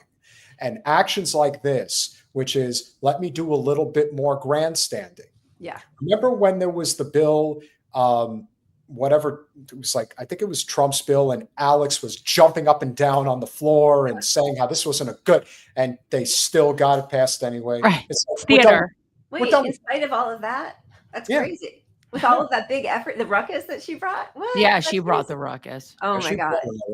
Yeah. They cannot talk about their agenda without mentioning Republicans. Like, of course, call out Republicans on all the shit that they do. They are a disgusting group of racist, fascist. I have never voted Republican. I never would. And that's also why I hate the Democratic Party, for all those same reasons. But Democrats cannot talk about any policy in an affirmative way. Do you want healthcare for everybody? No. We're just going to do means testing for Medicaid. Fill out your paperwork. Exactly. When they complain about the fact that they are gutting Medicaid again, the solution is simple: single payer healthcare. You eliminate all of the bullshit. You are going to save probably even more than what's projected of at least $500 billion a year in health expenses while covering everybody's basic needs. Thanks, Obama. Why won't they do it? Because whether it's Adam Schiff, whether it's Maxine Waters, it doesn't matter. They are all funded by the same people. Exactly. And those sons of bitches that monopolized your water supply in California, I mean, they're basically responsible for Adam Schiff being a U.S. senator today. That's how this works. So it is a class war. Yes. And it is on us to continue to spread the word, to awaken people. Not that we're raging anarchists and we're just trying to burn everything to the ground. I am. Well, maybe you are. I've had it with this shit. Yeah. Like, I don't believe, it's just so silly to me at this point. It's hard to eat. Like, I don't understand the point of it. You They got to make their hatred of us so clear. Yeah, it's just, I don't care about any of this. Me mean, either. How much disgusting. longer is this video, Peter? Oh, no, Just- I mean, No, I didn't mean that. I like the video. Well, just a little bit longer. But what I was going to say is, if there is one distinct difference between the Democrats and Republicans in particular, the Democrats have so much more contempt for their voters than Republicans ever would. Yep. Republicans actually fear their voters. Yep. Like if their voters, there really is this war that's happening now, which is why they're freaking out about Elon Musk and what he may or may not do. Again, Right. he's getting started. But the fact of the matter is, this was a terrible bill, and the Republican base is absolutely livid at how bad this is going to get. You've got your, totally die-in-the-wool MAGA Trumpers that will just, they will drink they'll drink the poison, just like Heaven's Gate. It's the same thing. They'll dress up in the purple robes and the black Nikes and all that shit. But you get away from those guys, and there's a lot of people out there that are not with this. And so that is why the Democrats constantly want to thumb you in the eye and dare you to do something else. When are you going to have to do something else? I think. But now but we realize the bottom line is they're completely expendable. Yeah. We don't need them. They're new Coke. And I've said that a lot of times. Like, they really offer nothing different that maintains them even worthy of existing. Because say what you want about the Republicans, they're having their own internal struggle that at least is going to potentially lead to some sort of anti-war, more libertarian something. And that is something I could potentially work with some other working peoples, right? Like, I could get with some of those people and do some stuff, whereas nothing's going to happen in the Democratic Party. Great. Yeah. If anybody knows her name, you can put it in the comments. But she's like, I'm running on accessibility and affordability. More accessibility for healthcare. Not going to do it. No one should accept that, because here's the problem, folks. Too many of you have just accepted these losers and what they're offering, which is nothing. To really say in the year of our Lord, 2025, right after the Republicans passed this actually fucking fascist bill, this draconian, insane wealth transfer, and this woman gets on here like it's fucking 2008 and starts talking about some accessibility and affordability in vague terms. No. Nothing is going to change until you, the Democrats, actually start holding your elected officials accountable. This is what we tried to tell you before the election. I know that some Democratic shills are getting online being like, see, we told you. No, bitch, we told you that this is what happens when you don't hold your elected officials accountable. They get to get up and celebrate doing nothing. And they're going to do the same thing again. What are they running on? What are they saying they're going to run on? They're not saying anything. They're not even saying that they're going to run to reverse this. Pay attention to all the way that they're talking about this now that it's passed. They're not saying we're going to run in the midterms and we're going to make sure that we repeal this ICE budget and we repeal these tax cuts for the rich. We're actually going to raise taxes on the rich. And we're going to pass Medicare for all. We're going to strengthen it, right? By passing Medicare for all. You're not seeing them say any of that. Not at all. Nothing. They're just going, we're going to make them pay in the midterms. See, that's the problem that I feel like a lot of you Democratic voters are not getting. You're just letting them continue to shit all over you and tell you it's raining and give you nothing, and you vote for them anyway. And that's Yeah. the point. 100%.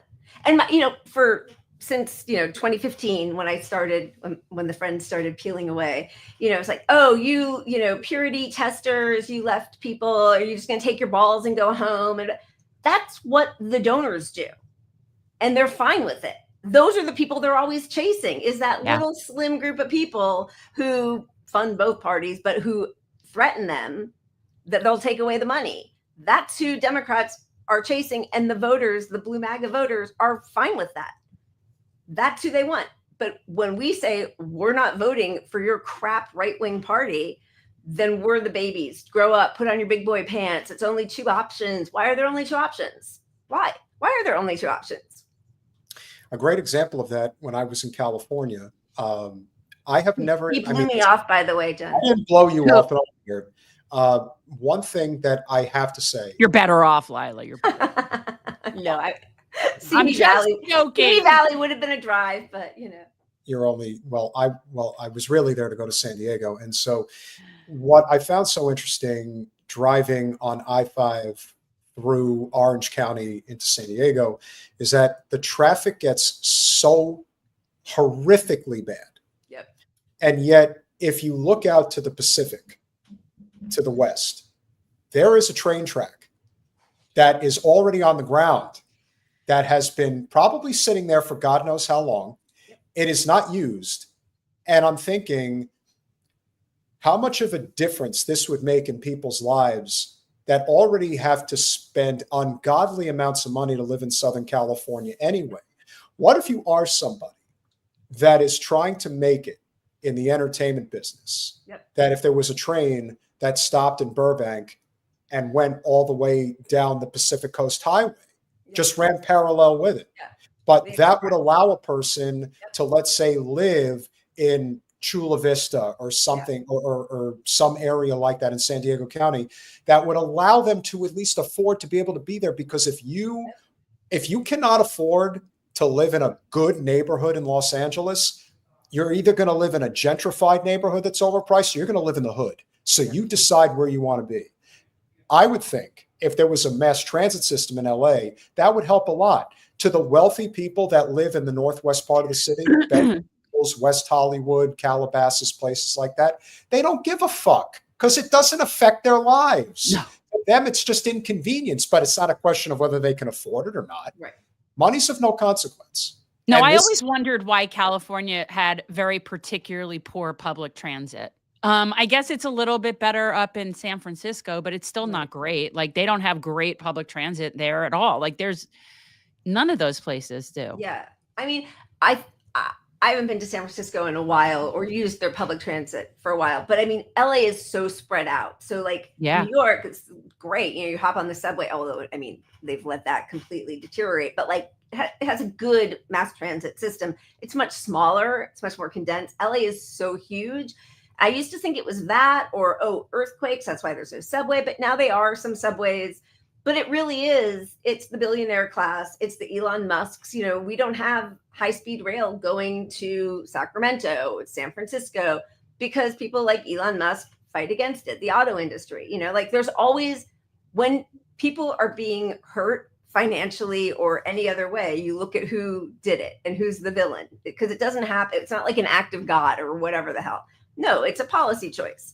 We're going to make everybody have to have a car. By the way, our insurance for 4 people, $8,000 a year, car insurance. $8,000. That's insane. And by the way, Kevin, shout out to you as he's making a reference to Clueless, which we all can appreciate. If you know, you know. Yeah. Everywhere in LA is no longer 15 minutes. That is for sure. But that's been the case since very shortly around Clueless. Yeah. Yeah, no, it's miserable. That's how it is here. That's one of the reasons I can't be here. And after just being in Ireland and in the UK, my tolerance is even less so. So I now have a 20-minute rule. I have a 20-minute rule. Yeah. I am not driving any further than 20 minutes from my home unless I'm leaving and going on like a road trip and I'm leaving. I'm with you. Anything outside of 20 minutes is not happening for me anymore. It's just not. There are too many people. There are too many cars.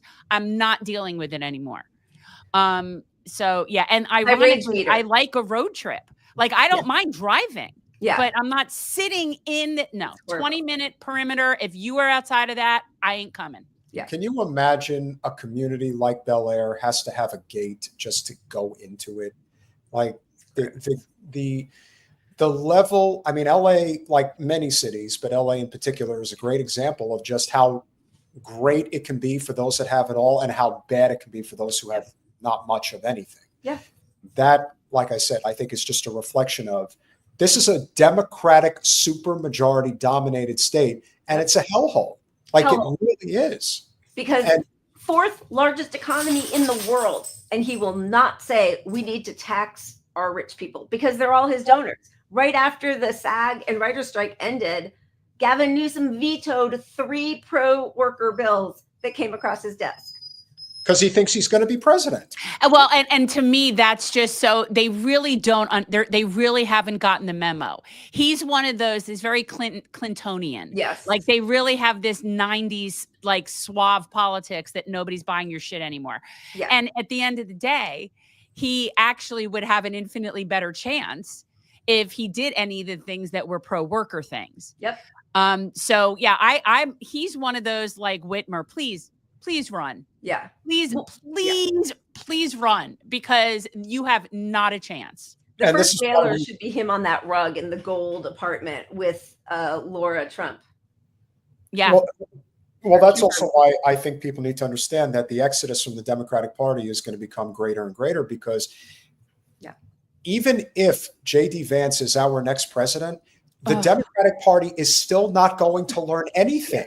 Like that's not the point. There's not going to be this aha moment of, oh my God, we've been doing it wrong all this time. No, it is the party since the days that I ran it and have been running it ever since. So when somebody, we've had people in the chat say, who was the worst president in my lifetime? Well, it depends. Domestically, Clinton. Foreign policy, Bush. Yeah. But they kind of go back and forth. It's the inherent necessary trajectory of capital, and it wouldn't matter who was sitting there if you reverse the order of those two, 6 of one, half a dozen. Yeah. But remember what they said. I pass bills that the Republicans can only dream about passing, so that's why it was important. But who teed them up for him? You see, just like Carter teed it up for Reagan, teed it up, like it's not, that's why I don't think it matters. I don't remember teeing up anything for anybody, but I gave a good speech. You don't remember much. I did remember that I told them to tear down that wall, and a few years later they did. So that's got to count for something.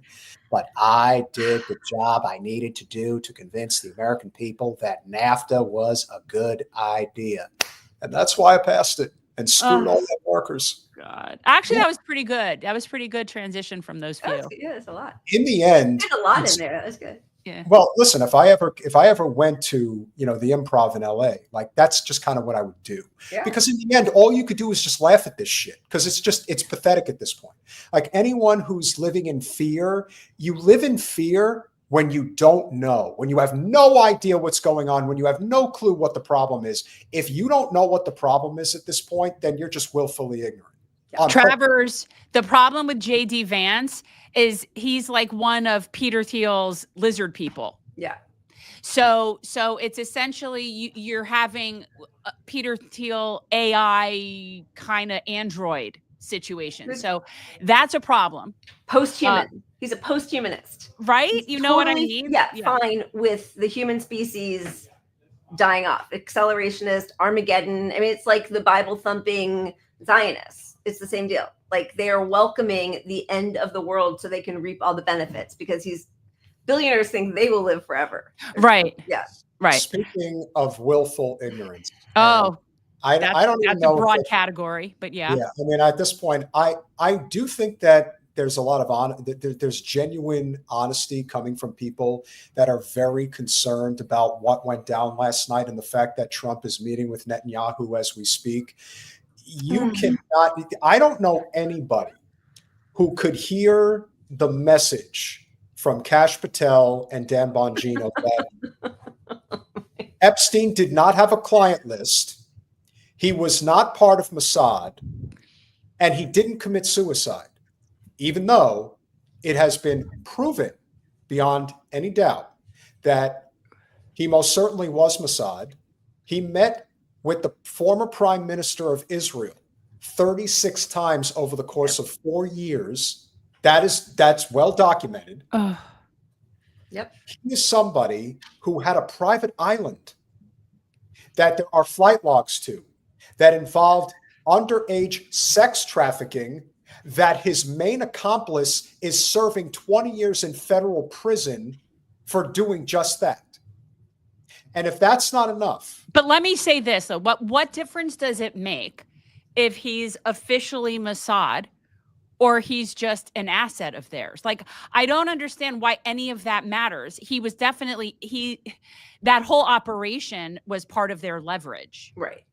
But whether or not he was official, you know what I mean? Like, I just don't think that his title matters in it. My point is that we've gotten to this, we are at a crossroads in terms of our politics, where we have been saying for the longest time that the state of Israel is going to fall. It's going to fall. Yeah. They cannot put this cat back in the bag. I'd like to believe that there is a portion of the Palestinian population that can still be saved.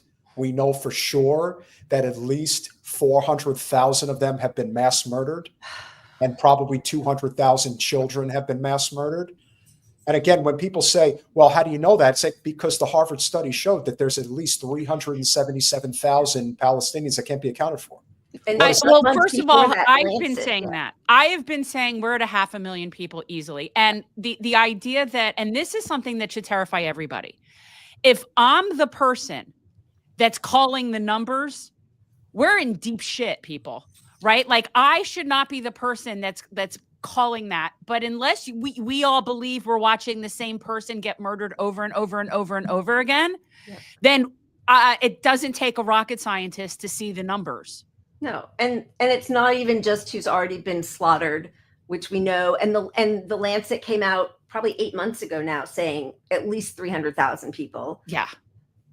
By the way, Trump, every chance he gets, instead of talking about a population of 2.2 million, says 1.8. So they all know. Exactly. The like downstream effects of, having to not have food and clean water and electricity and medicine, and like that will also lead to hundreds of thousands of deaths of babies born. I mean, with all like these bombs that are going off, those are toxic. I mean, yeah, you're looking at generational damage. Yeah. From, and not just for people in Gaza, by the way. That's what's so idiotic about these Zios. They've poisoned their own air beyond all recognition. That like their air in the vicinity of that is now toxic, and it's going to completely affect their people. Yeah, their air, their water, their soil. Like it reminds me of the billionaires who went down in the submarine that they were like, oh, we don't need any safety precautions. And I thought that they would only do that to the poors, like to the working class, and be like, you guys can deal with the toxic. They do it to themselves. Like they really, it's beyond. Yeah. And I think what makes this story so important is that it fully, you can take a swig of that, take a swig and take a hit, take a swig. Yeah, no, well, I do. And Lila's one of the, like, I don't know, like if people who know this that, haven't been watching for long, but I don't smoke when we have guests that are coming on for interview, but I do. Well, like you, Steve Grumbine, Jordan, like certain people that I feel like are people that I would, but like when we have on somebody that we're interviewing, a book, an author or something, I never, and also it's like not appropriate. Like I would also, for the reason I wouldn't be chomping gum. Yeah. Of course. You know what I mean? Yeah. But because it's you, like I do. What? Like Larry Silverstein. Larry Silverstein is this is the whole this is the essence of the argument, though, that why you must separate Judaism from Zionism, because one of what is considered a Jew conspiracy, which is not a conspiracy, it's true, but the private owner of the World Trade Center, who only had it for like 2 months, took out a massive insurance policy on the towers within like a couple of weeks of them going down. And he managed to secure a $4.5 billion payoff as a result. And this was a guy who went to the towers every single day for breakfast. And it just so happens on 9/11, he had a dermatologist appointment that he must attend. It's eventually you just run out of excuses. I saw somebody in the comments saying something about Tower 7. And yeah, we are very aware of all of that, controlled implosion. 100%. And that's why when you say that none of this about Epstein is true, then how do you explain this away from just a couple of months ago? Saw your appearance at CPAC with Ben and with Ted Cruz. And one of the things that you alluded to, and this is something Donald Trump has talked about, the DOJ may be releasing the list of Jeffrey Epstein's clients. Will that really happen? It's sitting on my desk right now to review. That's been a directive by President Trump. I'm reviewing that. I'm reviewing JFK files, MLK files. That's all in the process of being reviewed because that was done at the directive of the president from all of these agencies. So have you seen? but I totally told them not to release them. If my name was in there, that's not a good idea. It's a really terrible idea. They're going to assume that I'm in a lot of trouble. And this is the problem, guys. And this is something I'm already seeing it in the chat. Pam Bondi is going to be the fall person. That's what's going to happen. Yeah. They're going to kick her out, and she was a really dumb person. She totally should. She's a dumb blonde. What does she know? She shouldn't have done it. And then people are just. She looks like everyone else in his life. It's crazy. They all look exactly the same. There's a blonde version and a brunette version, right? Yeah. Like there's this, and then there's the Lauren Sanchez version. Yeah. Oh my God! And there's so much stuff about Lauren Sanchez. She's gross. I really thought she was a porn star. I had no idea. I really did. Well, you've probably been. You've been aware of her, I would assume, for years, right? Like you knew of who she was. Are you talking to me? Or are you talking to me? Oh, like wasn't she like a correspondent on Entertainment Tonight or something? Yeah, she was based in LA, and she also worked. Basically, my question is, she actually was attractive before. Yeah. I saw pictures of her before the amount of plastic that's involved. And she was cute. So I could see why she could be a talking head from something, but there's a lot of cute girls. So I guess the bigger question is, who was she fucking that got her to where she was in the first place? Yeah. And that's that's sort of the chain of events you'd have to follow. Yeah, but that's the thing. I mean, you see, this is the thing. Just because you're rich doesn't mean you're smart. And the idea that Bezos marries a woman who is known for hopping around with celebrity and rich men for decades, you get what you deserve. All I could say is I hope she has a great heart, and I hope she gets what she's got coming to her in about 10 years. Yeah. And then maybe she'll give it to the rest of the world in a very charitable. It's too late. Too little, too late. Too little, too late. What is that? That's so cool. But also, what is the thing that they all do to their face? There's lip injections, there's Botox, and but at that level, anything that like, you said, oh my gosh, because she hasn't done it yet. No. Which I'm just wondering, when do you have to do it, and do you have to do it in a way that shows people that you are sort of like it's like self-harm, because it's not even like it's a very strange look that the MAGA women have going on, and I don't know if it's to show a signal like we have the kind of money that or is it like some kind of like self-flagellation? What is it? So I'm in commercial real estate, and I know a handful of guys that hang out at Mar-a-Lago. Okay. And I can assure you that I've seen some of the pictures.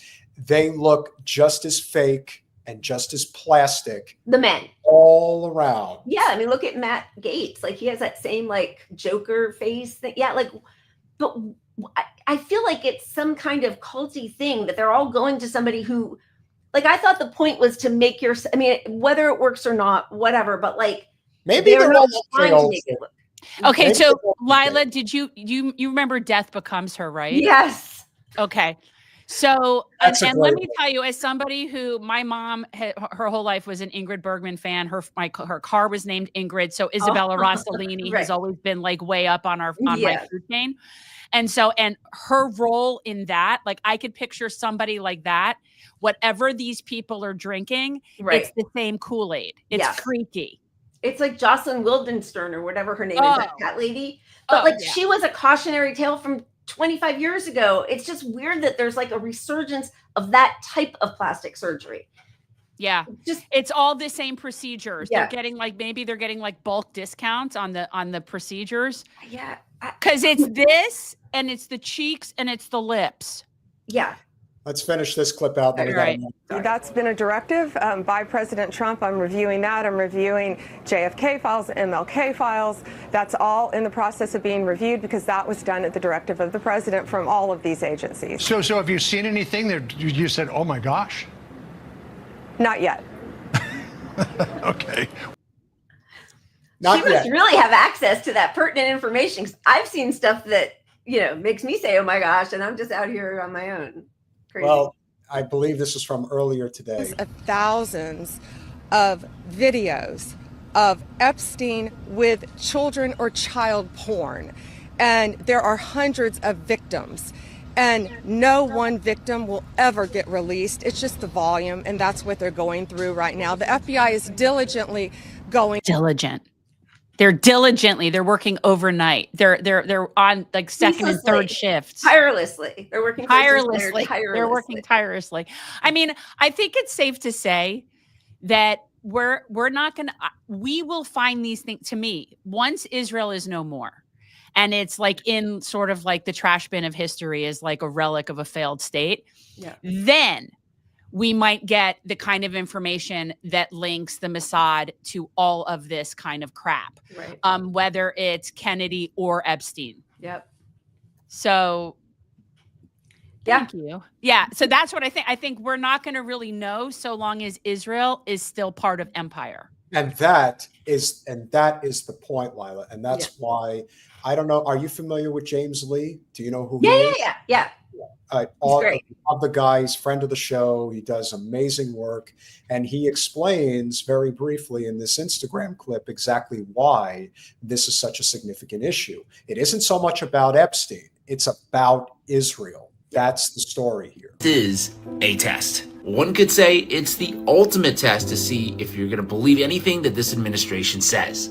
The Trump administration is releasing a video in both raw and enhanced versions that it says indicates no one entered the area of the Manhattan prison where Epstein was held the night he died in 2019. This is the video that the FBI is pointing to as evidence. You know, the video that supposedly didn't exist just a few years ago because all of the footage was accidentally deleted. But guess what? We magically found it again, and here it is. There's also no blackmail operation except for all the alleged blackmail schemes that have already been reported by the media. And I will say, one thing I will never forget was when somebody on the news questioned Bill Gates about what happened to Jeffrey Epstein. He's like, yeah, I kind of had an unfortunate accident there. I was like, my God, he's just telling you. Yeah, we had him killed. Yeah. They all know. They all know. And that's the whole point of the blackmail. But, you know, the crazy thing is now watching these videos come out of Israel with IDF soldiers taking turns hiding behind their Nazi shield, raping their hostages, with doctors being raped to death either by dogs or poles or sticks or men's penises. Like, we are seeing this. We see, you know, what was that documentary, Tantura, laughing about raping the girls in the villages. We see former hostages that were released from Hamas talking about being raped, not by Hamas, but by either IDF soldiers or their physical trainers or people in like and everybody who is famous in the US who is accused of sexual harassment or rape, Brett Ratner and other, like, they all hightail it to Israel. I mean, I don't know if it's going to take as long as what you're saying, Jen. Maybe it will, but I feel like there are a lot of us now who have seen video footage of the like rampant, like sexual, just rape all the time. Rape. They talk about it. I've been threatened with rape. Oh, they're going to rape you. You're going to be raped by Jews in a way I've never been like targeted before, that I'm going to be raped. Yeah. It's always the projection. That's always their thing. No, these are sick psychopathic people. Yeah, and it really, I don't know what we're going to do with them. We had that, you know, what are we going to do with these people? Nakba all the Zionists out of America. No, but the problem is I'm just saying in general, it's like, we'll make them head of NATO and bring them over to be our NASA. I mean, I think we could give them South Florida, but that's just, you know. Where do I get to go? I don't want to share the same air with. I know. Well, that's the problem. And that's why I think first of all, South Florida is going to be underwater. So that's why I think let them. Don't tell the Zionists that. Let them move there first. That's right. Spend a lot of money. Spend all their ill-gotten money. And they do spend money. It's also very interesting in their culture how what they think is worth spending a lot of money on and what isn't. That's also interesting too. I'd also add that Epstein was definitely not a spy, except for a direct quote from a former U.S. attorney saying that he was told, quote, Epstein belonged to intelligence and to leave it alone. I mean, it literally cannot get any more Orwellian than this. The party is telling you to reject the evidence of your eyes and ears, and it was their final, most essential command. And that is one of the last sentences in George Orwell's book, 1984. If you haven't read it, what the hell are you doing not reading it? Do Is there more? I don't want to interrupt. Oh, that's it. No. Do you remember when Hillary was running against Trump, and there was an article, I think it was either Vogue or Vanity Fair, it was either like the plane or the billionaire or the guy who could bring down both candidacies. And it was about how they had both been on Alita Express, they had both gone to Epstein's pedophile island, they had both, and it was like well documented. About a month later, you could not find it on Google. You had to go to like DuckDuckGo or a different place to find it. They just scrubbed the history of that. And that's the whole point of it. Like, and that's the whole thing, like with Diddy, right? Like you've got the same kind of control over people in power being controlled by people even in higher power, getting you into these horrific situations that I'm not saying you could not get me to rape a child. So like they are entering that willfully for whatever reason. It's disgusting. But now they are all, subject to whatever controls the people in power actually want to have them do, which is why it doesn't matter if it was Biden in power or Trump or whoever, that genocide was happening because that's what the people in power wanted to have happen. Yeah. Yeah. It was never going any other way. It's the whole plan. It was the whole plan. It was but my level of rage exists about it on so many levels. I know. But one of the main things for me is that there were people that I really loved, like my grandmother, my great-grandmother, who were lied to and propagandized and fear-mongered because of the Holocaust, and they were so brainwashed about it. Mm-hmm. And I'm angry on behalf of my family people that were used and died not knowing that, right? Like, so that there's that. And then my rage about that I was used as a tool of ethnic cleansing and someone who went to Israel and planted ridiculous trees that are not indigenous there and all of that stupid nonsense. Right. And so I'm angry about that, completely independent of what's happening now. Yeah. You know what I mean? Like that's just far-ranging project. Yeah. Yeah. Yeah. If there's a good place to wind down the conversation on, it's this video that I discovered the other day that I don't think anybody doubts at this point that the reason why Netanyahu is meeting with Trump as we speak is because he's probably begging for more shekels. Of course. And the state of Israel, and I hate calling it a state because it's really not, but whatever you want to call it, we'll just call it Israel for now. Israel, they're in dire financial straits. Yeah. They're in a very bad way. Yep. And there's no coming back from this, which is also why Jen suggested that this is going to be the end of World War II all over again. They're all going to be fleeing to Argentina and Uruguay. Well, they're going to well, that's what I'm wondering. Like, I want to be where they're not. Yeah. Right. Like, that's my goal. I want to stop I always say this, Lila, our immigration problem in this country are the Zios and Israelis coming here. That's our immigration problem. Yeah. Because I think that the one way we could bar people from coming here is if they support genocide. Yeah. I think that's a fair thing. I don't want to live amongst these people. No, we shouldn't. Right? They do not belong in society. I know. I don't know what's going to happen to them, but a lot of them are unfortunately dual citizens, and they've been amongst us, which is also disgusting. And for every other country that has their duals like this. And I feel horrible for the people of Greece and Cyprus, and and oh my God, it's terrible. They're being overrun. It's an infestation. Well, this is a clip from Damo. No idea what I'm dealing with here. I don't know how bad it is in LA, Lila, but let me tell you something. It's bad. Like in South Florida, it's brutal. That's horrible. I have a quick story, but I'll wait till you show the clip. Wait. How long is this clip though, Peter? This one?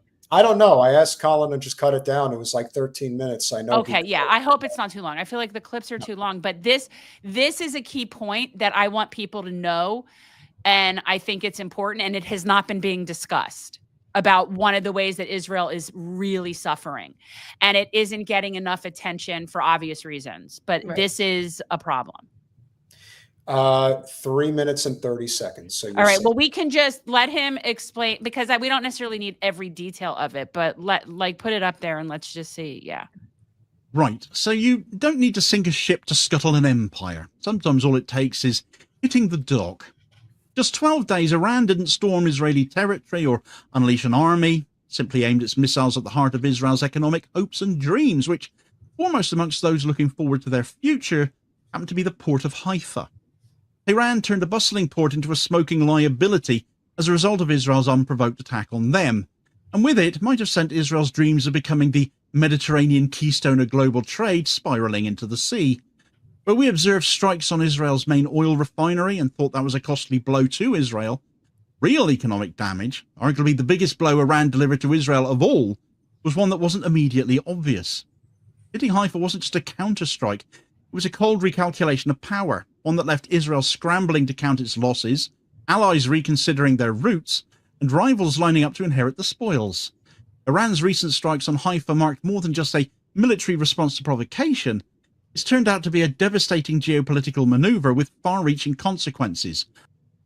So I ask you, Lila, as I've asked Jen, what do you think provoked Netanyahu to do what he did? And do you think that we were fully aware of it at the time? I'm of the mindset that because he is the most dangerous leader in the world today, that his bombastic ego is so out of control that he may have pulled the trigger without getting final approval and just assume that the US and Trump will just go along with whatever he does. Yeah. Okay. So I'm not sure if Trump knew or not, or if it would have mattered. The beginning, when Iran struck back, it was clear that they had actually done quite a bit more damage than Israel or the US expected. Yeah. But then very quickly, that sort of got repurposed into, oh, Iran, it's embarrassing strike for them. They're just waiting. Israel has now decapitated Hezbollah. They've decapitated Ansar Allah. They've decapitated Hamas. Israel's the one who's in power. They showed their great might, but they are suffering economically. They do not have enough soldiers to keep enlisting. I think the 40th or 48th person has just died by suicide. This is having an enormous effect. They're not used to having to go into bomb shelters for weeks on end every night. Tel Aviv was hit, Haifa, this was a much bigger hit on Israel than I think any Israelis expected and that the US expected. So I feel like the ceasefire was a way of saving face for Netanyahu. That's Absolutely. my feeling. But yeah. I think that this guy does a pretty decent job of explaining why this will matter. And it also does tie into what we've been saying all along. It all comes down to China. China. Yep. China. Really bad ones for Israel. Iran inflicted not just a conventional military defeat, but a strategic blow that undermined Israel's economic vision and severed its global connectivity aspirations. By deliberately targeting Haifa, Israel's most important maritime artery and the designated gateway for the ambitious India, Middle East, Europe Economic Corridor, IMEC, Iran has likely turned an Israeli economic dream into dust and exposed the fragility of Israel's grand ambitions, having to compete against the ambitions of Benjamin Netanyahu. Right, so the conflict between Israel and Iran, as we know by now, began with Israel's own miscalculated aggression, let's put it. In what was an unprovoked... Okay, so I don't think we need to watch Colin just said he clipped the first 3.5 minutes. I don't know how much we need to watch, but I'm just, the whole premise is that this is a big economic blow to them. They will not be able to compete in any way with the Belt and Road Initiative and what's really going on that we're trying to prevent. I think that's the key point. Do you want to keep watching, Peter? How much more do you want to watch? Like a minute and 15. Okay. Assault on Iran, Israel struck Iranian military installations and nuclear-related infrastructure, hoping to preemptively sabotage Iran's capabilities.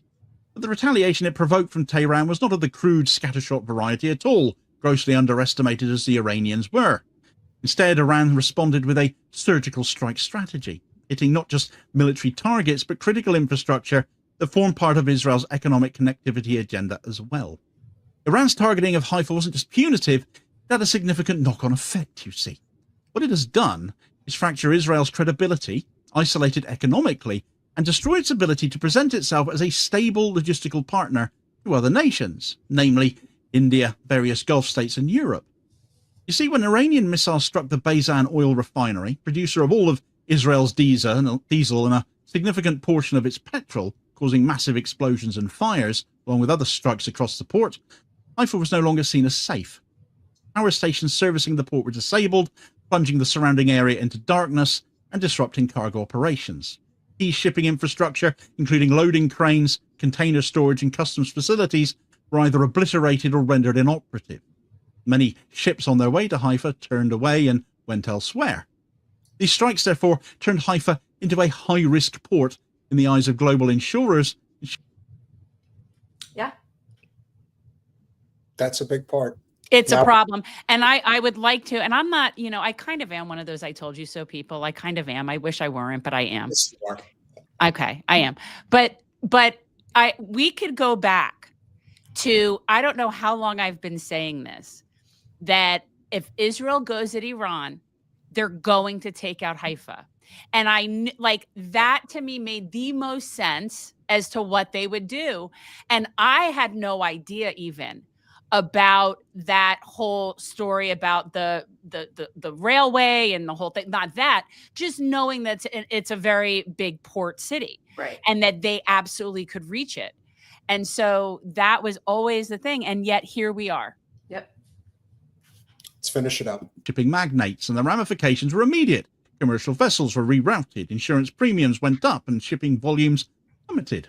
A port once envisioned as a Mediterranean linchpin became synonymous with logistical uncertainty. The images of smouldering refineries and abandoned cargo yards drove home a powerful message.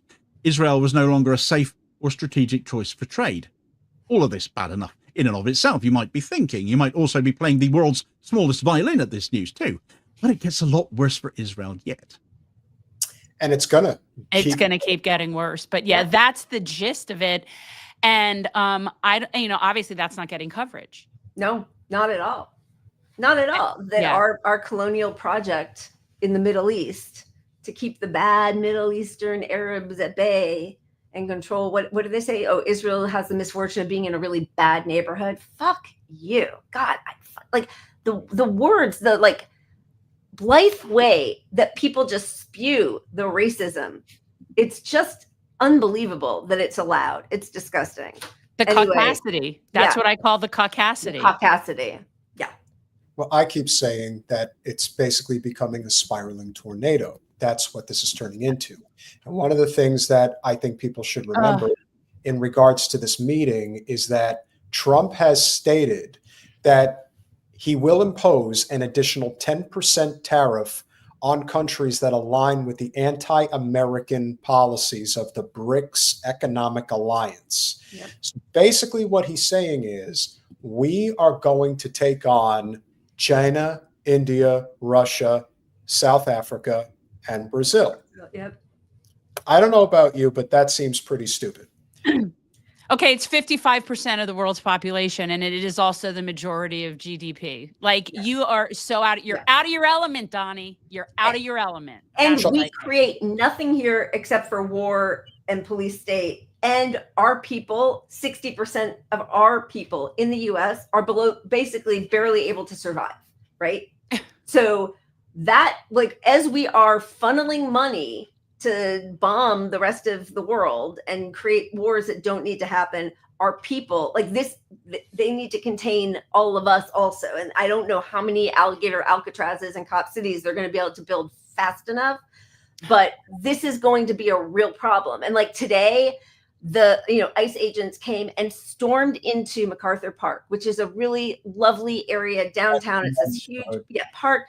There's lots of people who are immigrants who have their food carts, and it's just a nice community space. And all of a sudden, these Gestapo just come swarming in. LAPD basically cleared the space for them, and then people, just regular people, community people, activists, organizers, come and start protesting. And then Mayor Bass comes in and she's like, "Oh, we're not having any of this," but they are quickly going to see that you either have to kill and imprison everybody, or there's going to be some kind of civil war here. It's on some level, so we're spread way too thin.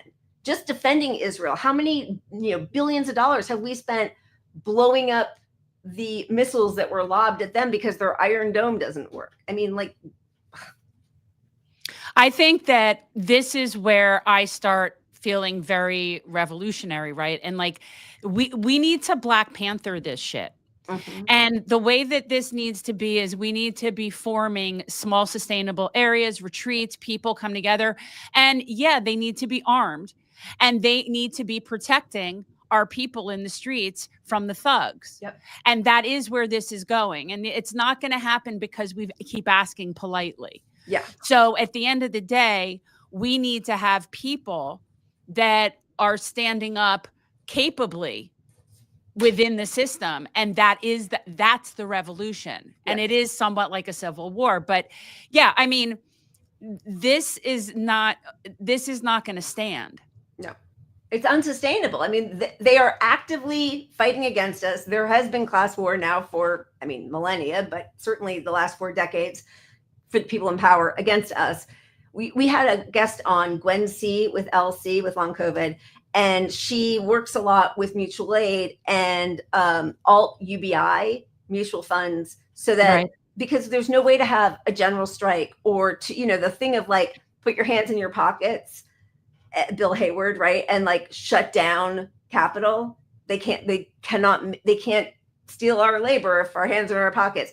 But we still have to find a way to provide for everybody. So those sorts of like building community, building mutual aid, building like some kind of, alternative way of sustaining ourselves, it's crucial because clearly our government is doing everything possible to kill all of us.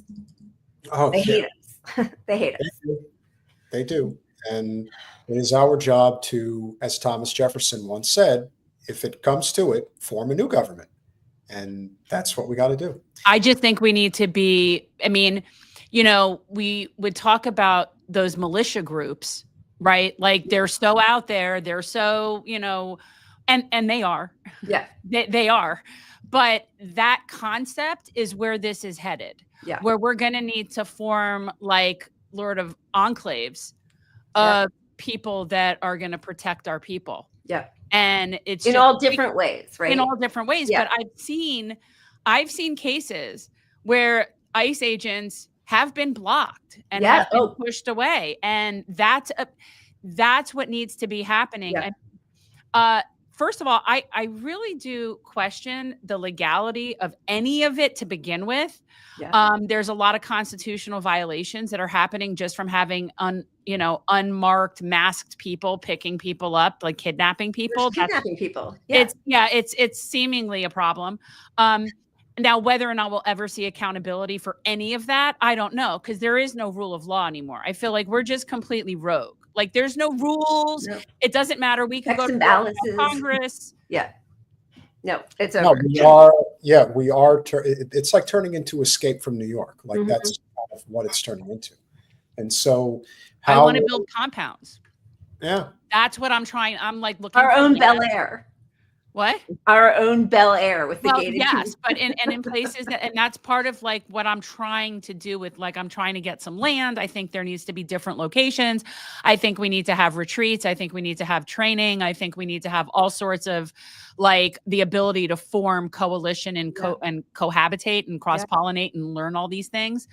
And that's what we need to be doing exactly in so many ways. But it's going to require actual people standing up for actual people and making sure they're safe, because we cannot allow this to happen to our people. We cannot allow our people to be rounded up. Like that's insane. It's insane. And the people who are coming out and fighting for their neighbors are so courageous, because we see how these cops have itchy trigger fingers but like it gets to a point where they've made people feel like you have nothing left to lose. And when the elite, whatever, powerful billionaire class, whatever, has made most of this country feel that way, watch out, because they've created a group of people who know how much they are despised by the people in power and that they have nothing left to lose. That's why Zoran is so dangerous for the powers that be right now, because he's the type of guy where if he just said workers unite or rebellion or something of that effect, I mean, he'd get like hundreds of thousands of people in the street because people are just yearning for something. And it's going to come. It's going to happen. Like you can't see things like what just happened with Netanyahu, Trump in conjunction with Epstein, and think they're not going to be able to continue getting away with this. They're arresting 80-year-old veterans, hunger striking for peace. We've reached the nadir. Okay, And like Holocaust we're survivors. there, people. Like German descendants of Nazis who are police are arresting Holocaust survivors who are protesting a genocide. Like, right. You can't make this shit up. Yeah. And it's like, so yeah, we're at the bottom, people. We're there. Well, speaking of being at the bottom of a bottle, maybe, but having a good time. It's close. I'm getting close there. Lila, thank you so much for coming on. Please share what your show is about. Yes. Oh yeah. And guys, links for Lila for Punch Up Pod will be here. And by the way, let's never forget for two women that are Jewish and have lived comfortably in the suburbs. I wish I didn't have to say that there's a lot of Sheryl Sandbergs out there, but there are. I grew up with Sheryl, right, Lila?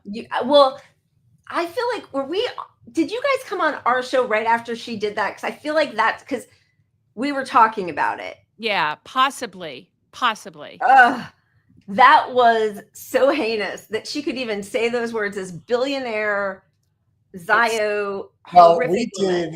Well, that actually came about because we did a clip that did real numbers with Brianna Joy Gray. So Jen had talked about it. And then when Norman Finkelstein came on recently, he told Jen, yeah, I saw that clip of you talking about Sheryl Sandberg. And she's like, yeah, that checks out. That sounds about right. That's how they are. Because he lives on the Upper East Side. Yeah. And he just says that it's a very insulated, ultra wealthy bubble, and they all have this victim mentality, like their world is so fragile. It's fakakta. It's so crazy. I'm seeing people beheaded, babies being surgically, like their hands removed, dying of starvation, IDF soldiers lining up to mass rape somebody to death. And she's worried with her billions of dollars on the Upper East Side or wherever the hell she lives that would you hide me? No, the fuck I wouldn't. But nobody wants you. Go away. Like, what are you talking about? And so it's just brutal. It's brutal. Horrific. Like, what an embarrassment. She and Deborah Messing should. Oh, and that's another one. But guys, this is what I wanted to say. Like, I get distracted because I have like pothead brain. But when I was gone, Peter started doing real numbers. And so our little channel has done very well as of late. And I think it's very, very important for rising tides to lift all boats and for everybody to interconnect, because that is how we build that resistance. Okay, guys. So check out Punch Up Pod. Also, I do love that you guys are on when we're not on, because it's like, I actually get to and for me, it's good because it's nighttime for me. So like I wind down, I'm, hanging out, and it's very community, and it's Sunday nights and Wednesday nights, right? Sunday and Wednesday. Yeah. Sundays and Wednesdays at 5. And it's the same. We 5 her time, 5. Yeah. Sorry. Time, 5 Pacific time. 8 our time. Yeah. 8 East. We try to inject some humor or joy, and sometimes it's like silly videos, which we always get a copyright tag for. But anyway, lots of alcohol, lots of weed, but then a lot of really serious conversations about the horrors that are happening in our world. But we just really wanted to find a space to come together as a community, discuss and take in the reality, but also find some glimmers of joy, because otherwise, like, what are we fighting for? So my co-host is Pat Cody, who I think probably a lot of people knew as Pat the Burner. He's no longer. He's now Pat the Socialist. Somebody just said something about my earrings. Thank you. They're watermelon earrings. I just want to say really quickly, I wore them to a baseball game with my kid because I knew that this From family was going to be there, because the week before this girl had told me she was watching. I was like, oh, is your brother here? And she's like, no, but it's the Sabbath. And I was like, oh, Jesus. And then she said, and I said, oh, and are you in high school? Where? She's like, oh no, I'm about to leave for the IDF. And I was like, I got it. And I moved away. The next week I wore these. She came back with her mother and her dad and her brother, and they're talking, a foul ball comes. And because I'm, trying to be nice and not watch somebody get brain damage, I was like, okay, watch out, foul ball, heads up. And she goes, oh, if I don't do it, he'll be my human shield. That's about right. But like the mom said that about her husband. And I was like, because all I was trying to do was not say something out loud that was going to get me kicked out of the place. Right. And then she's like, makes a joke about human shields. Anyway, I feel like my watermelon earrings like brought it out of her, and she could not help but just reveal who she really was. Ugh, it's so gross. Yeah, It's so gross. You know, I wear watermelons every time I go to Pilates on my shirts, just because my studio is infested. It's They infested. love it. They must love your earrings. What do they say with you? I and don't your wear. That's the Christianity? thing. I won't wear earrings to Pilates, but I always have. I wear wait. t-shirts. I've actually bought clothes specifically with watermelons that are for me to wear to Pilates. Yeah, good. And so just to be that Good. person. Yeah. Any which way we can do it. Yes. You guys are awesome. Thank you for having us Lila. on. We Guys, need to check have out you Punch on Up. yeah, again soon. And I love your new look. It's awesome. Thank Amazing. you. Thanks, Lila. Thanks, Bye. you guys. Cheers. Take care. Great soundbite as always. Yeah. Guys, definitely check out Punch Up Pod. It's really good to keep building more and more connectedness, and it's free to subscribe, and it helps all of us keep building up our message and our platform. So it's helpful. I halfway thought about putting up that photo of Cheryl with Debbie. I'm like, Oh, let's please let's don't. not Just poison everybody. don't. Let's not poison But what everybody. I won't do it, but it's like I almost feel tempted to add her to this, but I'm not. I'm not, and I don't exactly know what that would be, but I guess you would make Cheryl Deborah Messing. No. Oh God. 2-for-1 shot, right? No, there's Well, not. actually, well, there's not any. I can't think of bad female characters that I don't like. That's the problem. I love all the bad female characters. Well, some of them could be drawn from life, like Marge Schott or some shit. I don't know. Just a thought process. But if you guys are here, and we really appreciate you being here, remember, we are a small but mighty and growing channel. Please. Patreon.com/revolutionary change. Low. It's $5 a month. You can become a supporter of our small but mighty and growing channel. And so this evening, JM, thank you so much for the $2. Really appreciate it. I love Cruella and I love Ursula. Like I love like the Snow White. Cruella DeVille sucks. What are you talking about? Love them. Love those characters. Love them. Cruella DeVille wanted to kill and skin dogs. I know. Great character. Ugh, God, you're showing a dark side, Jen. That's evil. Let me tell you something. You could ask either of my boys, and they are definitely a Star Wars group in my family. I am a member of the Dark Sith. Fair enough. It's a truth. I'm Slytherin. Jen is leading a double life. We know it. Rajesh Tandon. I don't know if you're new or not, but you certainly look new. I kind of remember a lot of the people that do chip in. And thank you so much for the $10. That really means a lot. Every contribution counts, but certainly is very much appreciated. Thank you very much. Fart Boys for life. Yes, I know you enjoy having us having to say your name every time you come on. But no, there's something about that though. I don't know what it's a reference to. It's all in good fun. No, totally. But I'm just curious what's a reference to, and if it has anything to do with the thumbnail, with the picture, or if that's really him, and if that's an inside joke, or if it's something that is obvious and I just don't get because I'm like, the Gen X version of a boomer. I don't know. Yeah, no, you're just a boomer altogether. It's all good. This motherfugger, Satanyahu, came to DC again. Netanyahu meeting Trump at the White House to discuss ceasefire. Yeah, sure. It's like two arsonists having tea. Yeah, that's a good comparison. No, go to the second one. Go to the next one. Arving tea while the house they lit is still burning, except they're sipping champagne over Gaza's ashes. I know. Talks. Effing Zionists. Yes, I agree. They suck really bad. That's an understatement. Like yes. I believe in karma of the universe. I do. I do. And it is something that is bigger than just any lifetime and any one person and any one, incarnation of ourselves, right? But people like that, there's a special place. There's a special place. I certainly hope so. Arm with Harmony, thank you so much for gifting one generational change membership. Thank you. We've got a lot of generous supporters that have helped grow our YouTube membership as well as our Patreon. And so that gives us an opportunity to continue up this high trajectory, which we're very grateful for. We have some great guests coming up. Thursday has not been figured out yet, but we're working on it. We will have the return. Maybe we can get that guy to come on. He's stateside, so he's in the realm of our time zone, and maybe because that'll still be relevant in terms of like talking about the flooding situation. Yes. Okay. Well, so we'll see. We'll see about that.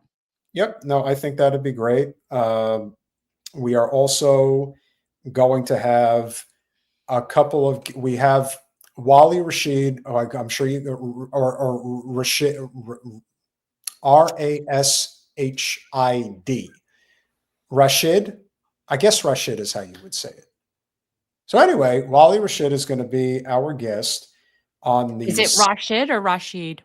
No, Rashid. I think it's got to be Rashid because it's spelled with an I. All right. Well, I don't, again, when things are not in my language, I am generally sure to butcher it. And so I just have to be aware. We are also going to have Blanche from Feast in the Middle East on the 21st. We are most likely going to have Clint It is Russell. pronounced like this. Thank you. Yes. I thought so. Okay. It's Rashid. Yes. Yes. Okay. My mistake. I'm just saying. Oh, it always helps to be corrected. Anyway, we are most likely going to have Clint Russell back on the 24th. So we're obviously looking forward to... I so hope he announces that he's challenging that piece of shit. You mean that gargantuan piece of shit? Yes. Oh my God. We would certainly hope. Honestly, and I know this is mean, and I don't normally take this route. He's Jabba. He's Jabba. He looks like Jabba. When I see him, I think of Jabba. Yeah. He also tries to speak in a language he doesn't understand. So there you go. He's a very small man. And for people who don't know, we're talking about Andy Fine. Randy Fine. Randy Fine. Andy? You're thinking of Andy Ogles. No, I'm thinking of Andy Fine, who is a guy that I grew up with, who was adorable in high school and was like on the basketball team. And yeah, there was an Andy Fine. Shunt guy got it. Yeah. So the Hut. And I hate to, like, I normally don't do that, but this is a person that's so disgusting on the inside that it's hard to not point out that he is Jabba. Jabba. So actually, I would do that if I were still doing our graphics. I would take a Java body and put his face on it. Well, what's holding you back? You might as well do it for fun. I mean, that's the nature of it. It's not as fun as it used to be for me. I don't know. When you get into a better element, I think you'll feel more inspired to do some of those things. Maybe. No, if I get into a better element, I want to do crafty art. That's what I want. I want to have somewhere where I can have like a studio. Do you agree with Irene? I was just watching a podcast today where it's okay to body shame more criminals. Yeah, I mean, I do. Yes. I honestly, the only reason where it's problematic is when you put that out there, it ends up having an effect on other people from hearing it, even though you're not aiming it at them. So other people that are self-conscious about their weight hear that, and it might hurt their feelings and whatever. And again, I'm not somebody that's caring about people's feelings regarding policy, but I think that it's only natural with the level of rage that I know I have and that a lot of people have, that our most egotistical, childish selves will come out in that kind of like fight back mode. And given what we're all being subjected to right now, I'm okay with that. I'm okay with that. I'm going to forgive us the transgression of being petty and small and mentioning people's physical appearances when they're war criminal pieces of shit. Sal Duarte, thank you so much for the $5. And it is hard to resist sometimes. And I do think that the exterior is a reflection of the interior. There are people that may be physically attractive on the outside, but are so cold and despicable on the inside that they just become ugly on the outside. And the same is true for people that are not necessarily physically attractive on the outside, but they have a beautiful inside and they care and they want what's best for the world. And that, I believe, translates to the outside. So you can be who you want to be. Unfortunately, there are a lot of cold and calculating and despicable people out there. Randy Fine happens to be a person who is just as ugly on the outside as he is on his inside. Well, that and again, yeah, I would not point it out. Sort of like what we were saying about DJ Khaled and Dave Chappelle pointing out that he's fat, while that would never be the subject of discussion if his people weren't starving to death, right? That's the only reason it makes it a subject of discussion. So it's kind of like, yeah, I'm okay with that.